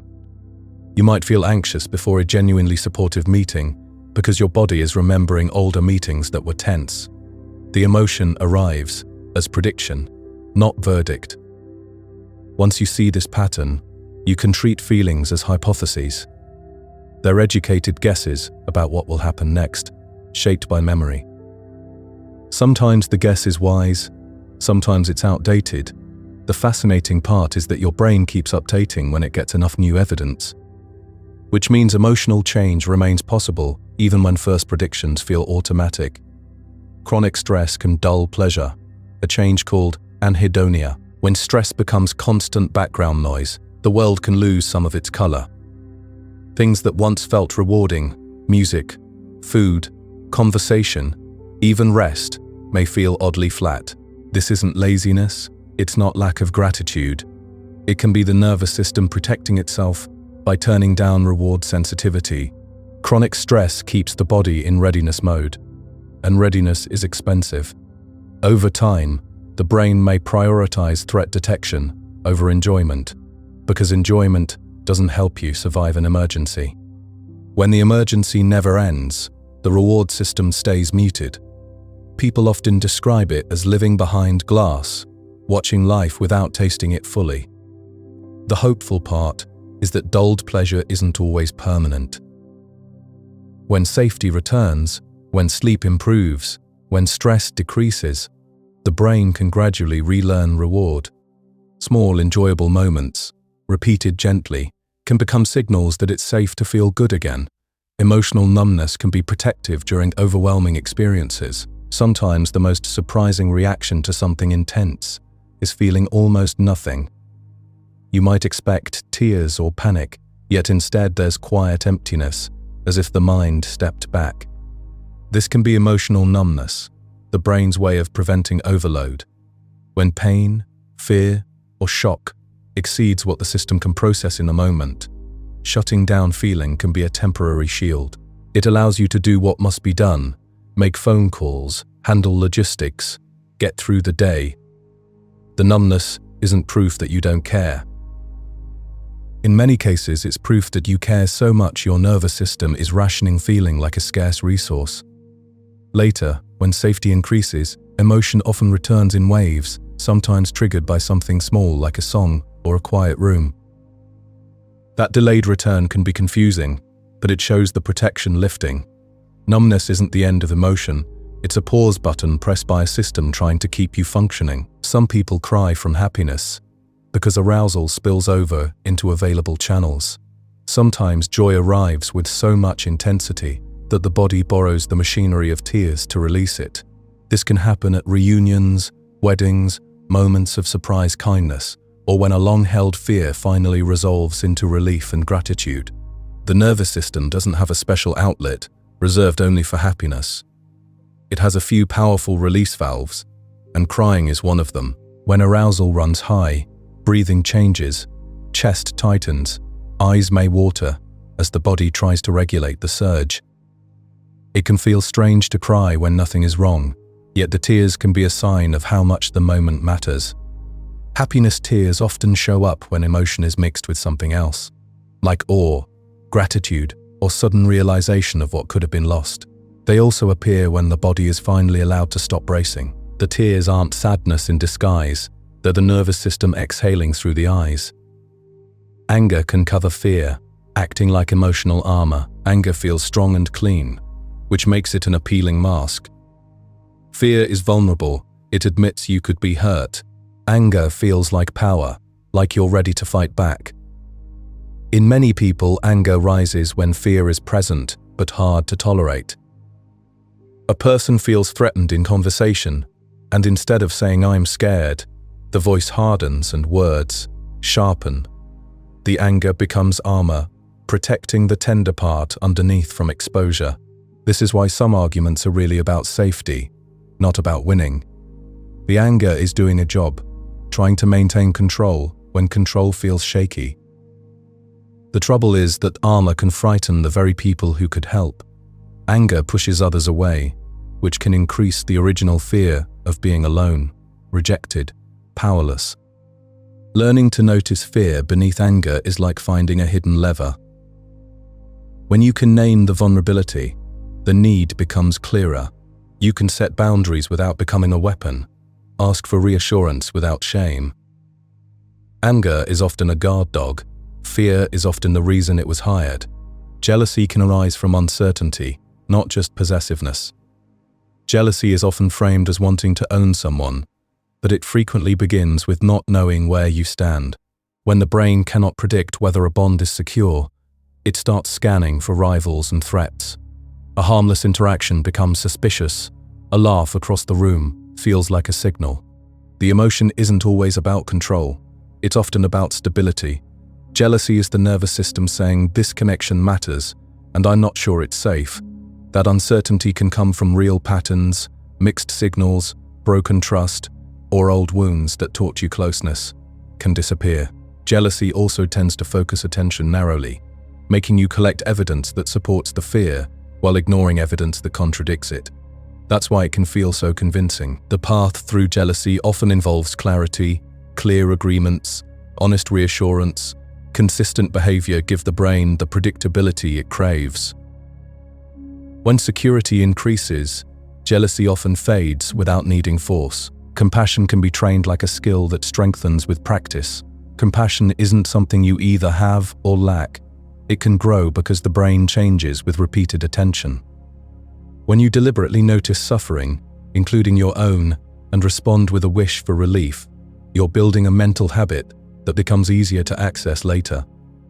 Over time, compassion can become more automatic, like a reflex of care, rather than rare virtue. Training often begins small. You practice with people you already like. Then gradually extend that warmth outward, learning to hold boundaries without losing humanity. Compassion training can also change how you respond to your own mistakes. Instead of harsh self-punishment, you learn to treat errors as moments for correction and care. This matters because self-compassion often determines how quickly you recover from setbacks. Compassion doesn't mean approving harmful actions. It means recognizing the reality of pain and responding with steadiness instead of cruelty. Trained compassion can make you braver because you know you won't abandon yourself or others when things get difficult. Empathy has limits, and burnout can shrink it temporarily. Empathy feels like a window into another person's inner world, but that window can fog when you're exhausted. Burnout often reduces empathy not because you became colder, but because emotional resources are depleted. When the brain runs on empty, it narrows attention to survival tasks. Other people's feelings start to feel like extra weight. Even small requests can trigger irritation or numbness. This can be especially painful for caregivers, teachers, anyone who usually prides themselves on being supportive. They may notice they're less patient, less moved, less able to listen without feeling overwhelmed. That change can create guilt, which adds another layer of strain. The important truth is that empathy isn't an infinite reservoir. It's supported by sleep, boundaries, time, and a sense of being cared for too. When you refill those foundations, empathy often returns naturally. Burnout isn't proof you stopped caring. It's often proof you cared for too long without enough recovery. Kindness can boost mood, partly by giving a sense of agency. Kindness feels good for reasons deeper than being nice. When you help someone, you experience yourself as capable of making a difference, and that sense of agency can brighten mood. It's the opposite of helplessness, which often feeds sadness and anxiety. A small act, holding a door, sending a thoughtful message, offering encouragement, becomes evidence that you can influence the emotional climate around you. Kindness also shifts attention outward, which can interrupt rumination, the endless turning of mind around its own worries. In that outward focus, the nervous system often relaxes. There's also a quiet identity effect. Each kind act reinforces a story about who you are, and stories shape emotion. People who see themselves as helpful often feel more stable during stress, because they can still choose their behavior, even when they cannot control outcomes. Surprise resets attention, preparing the brain to learn fast. It's the mental equivalent of a sudden alarm tone, pulling every resource toward the unexpected. For a moment, usual autopilot loosens, because the brain needs new information right now. That's why plot twists make you sit up straighter. Why sudden changes in someone's tone make you replay the last few seconds. Surprise isn't just a feeling, it's a rapid update mechanism. It clears space for fresh learning by briefly suspending assumptions, almost like wiping a chalkboard clean. This is also why surprise can feel thrilling or unsettling depending on what follows. If the outcome is safe, surprise becomes delight. If the outcome is dangerous, surprise becomes alarm. Either way, it sharpens you, makes the present moment louder than the past. When used gently, surprise can even help new habits form, because it breaks old patterns long enough for new ones to slip in. Curiosity feels good, because it promises future reward. It's an itch made of questions, and the mind loves the moment it senses an answer might be nearby. That promise creates warm tension, pulling attention forward like a magnet. You can feel it when you hear half a story, see a door slightly open, notice a detail that doesn't fit. The brain begins building a bridge from not knowing to knowing, and that bridge itself is emotionally satisfying. Curiosity also changes how effort feels. Tasks that would be exhausting become energizing when framed as discovery. You search longer, focus deeper, tolerate uncertainty, because it feels like progress rather than danger. This is why mysteries keep people awake, why puzzles can feel soothing. Curiosity is the emotion that turns the unknown into an invitation. It doesn't demand certainty right away. It promises that meaning is possible, and that promise can feel like a small light in the mind. Regret can teach by replaying choices to refine future decisions. It's the mind's way of returning to a crossroads and studying the path not taken. The replay can hurt, but it's also a form of learning because the brain is trying to update its rules for next time. Regret often highlights values. You regret what clashes with who you want to be, not what's meaningless to you. That's why the same mistake can be forgotten by one person and carried for years by another. Regret also has strange precision. It tends to focus on a single moment, a sentence you said, a chance you ignored, a pause you filled poorly. That focus can be useful when it leads to clearer plans, like setting boundaries earlier or asking harder questions. The danger is when regret becomes punishment instead of instruction. When it stays in learning mode, regret can become a quiet teacher that makes you wiser without making you smaller. Comparison can steal joy by moving the goalposts endlessly. The mind looks sideways and decides your life should be measured against someone else's highlight reel speed or luck. Even when you achieve something meaningful, comparison can whisper that it doesn't count because another person has more. That whisper drains satisfaction before it has time to settle. Comparison also shrinks gratitude. Instead of noticing what's working, attention becomes a searchlight for what's missing, and the target keeps shifting because there will always be someone ahead in some category. What makes this so tricky is that comparison feels like information. It feels practical, like a way to stay motivated. But the emotional cost can be high. It can turn growth into anxiety and success into restlessness. The way out isn't pretending others don't exist, it's changing the measurement. When you compare yourself to your own progress, your own values, your own effort, the goalposts stop running away. Superstitions often grow when people feel powerless or uncertain. When outcomes are unpredictable, the mind searches for patterns it can control. A lucky shirt becomes a shield. A repeated phrase becomes a charm. A small ritual feels like a lever you can pull in a world that won't explain itself. This doesn't mean people are foolish. It means the brain is desperate to reduce uncertainty, because uncertainty is stressful.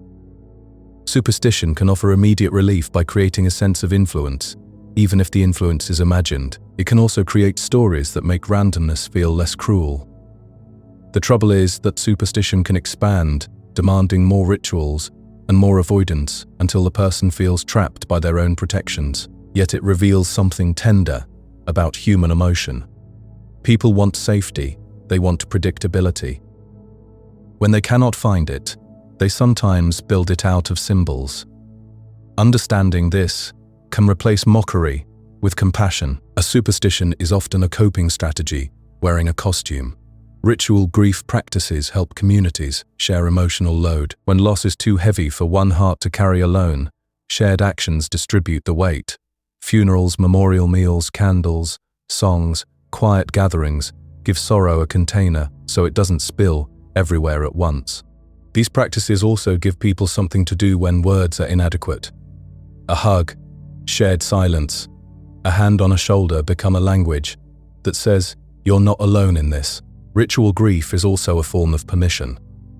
It tells the grieving person that tears are acceptable, that memory is honored, that love is recognized. Without ritual, grief can become isolating because people don't know how to approach it. With ritual, the community has a map. Everyone knows where to stand, what to bring, how to show care. The fascinating part is that ritual doesn't remove pain, it transforms it into connection. It turns private suffering into shared witness. Storytelling moves emotions because the brain simulates the experience. When you follow a character through danger or tenderness, your mind builds an inner version of the scene and your body responds as if it matters. Your breathing changes during suspense, your chest warms during reunion, your jaw tightens during betrayal. Even though you know it's a story, your nervous system still practices the feelings. This is why stories can heal and harm. A gentle story can soothe you into safety. A terrifying story can keep your body on alert long after it ends. Storytelling is also social technology. It lets one person transmit an emotional lesson to many others without anyone needing to live the event themselves.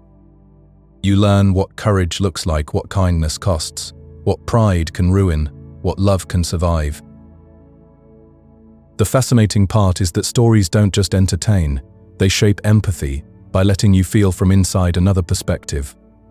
For a while, you borrow someone else's inner world, and that borrowing can change how you treat real people afterward. Memories become emotional again each time you recall them. When you bring the past into the present, the nervous system often reactivates part of the original feeling, as if the body is checking whether the old lesson still applies. That's why childhood embarrassment can still make your face warm, why remembered kindness can still soften your eyes. Recall isn't a neutral act, it's a re-entry. The brain opens the file and emotion can spill out with it. This can be useful because it keeps important lessons alive. It can also be exhausting when you repeatedly revisit painful scenes because each revisit refreshes the stress response. The surprising opportunity is that recall can sometimes change the memory's emotional tone over time. If you remember an event while feeling safe and supported, the brain may gradually link the old story with new safety, loosening the grip of original distress. This isn't rewriting history, it's updating the emotional context around history. The past stays the past, but your body learns it's not happening right now. Your emotional baseline is partly inherited, but still changeable. Even if you grew up in the same house as a sibling, you may have noticed how differently you each react. Some people are naturally more sensitive to stress, others recover faster, some tend to feel upbeat without trying. Part of that starting point is influenced by biology you inherit, like default settings on a new instrument. But an instrument isn't a song. Your baseline shifts through experience, relationships, habits, and environments you spend your days inside. A supportive community can slowly lift a low baseline. Chronic strain can quietly drag a high baseline down. The brain is constantly adapting, and emotional patterns can be reshaped through repeated signals of safety, meaning, and mastery. This is why two people with similar temperaments can end up with very different emotional lives over time.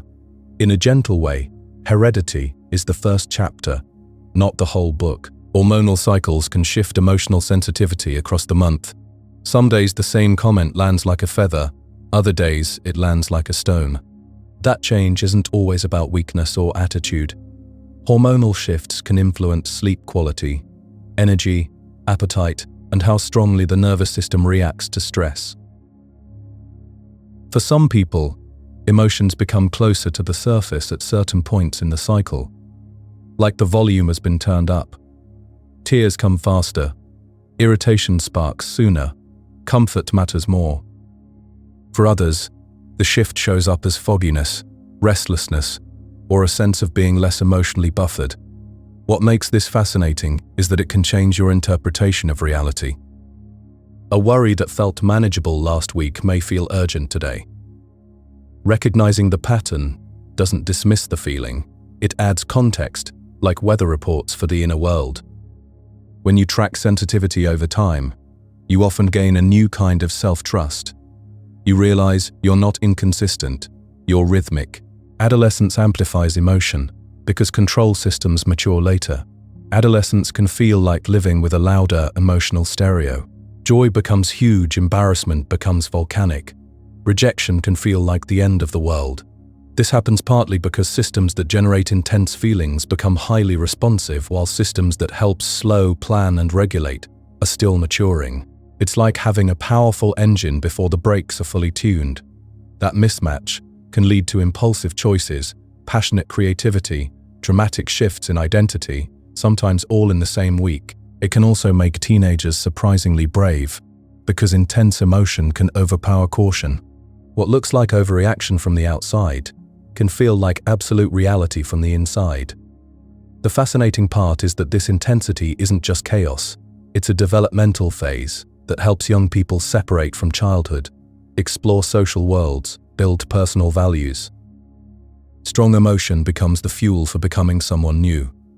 Older adults often remember positive emotions more than negative ones. As people age, many begin to store the sweetness of life more strongly than the sting. They may still remember hard events, but the emotional highlight reel often leans warmer. A small kindness, a funny moment, a peaceful afternoon can become easier to recall than minor annoyances. This shift is sometimes called a positivity effect, and it can change how older adults make decisions, choose relationships, spend their attention. The brain begins to treat time as more precious, so emotional priorities can change. Instead of chasing novelty or status, many people seek meaning, calm, connection. That doesn't mean older adults ignore problems. It means they may become less interested in feeding bitterness because the cost feels too high. The fascinating part is how this can alter memory itself. When you repeatedly revisit what is good, you strengthen those pathways, and the mind becomes more practiced at returning there. Trauma can link neutral cues to fear through rapid learning. After a frightening experience, the brain can become a detective who never clocks out. A harmless smell, a certain street corner, a type of ringtone, even a particular time of day, can start triggering fear because the nervous system connected that cue with danger. The cue might have been present only once, but the emotional learning can be strong because the body prefers false alarms over missed threats.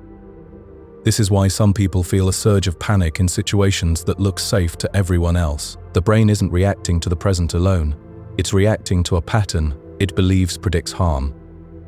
What makes this so haunting is that the cue can be subtle, and the person may not consciously know what set them off.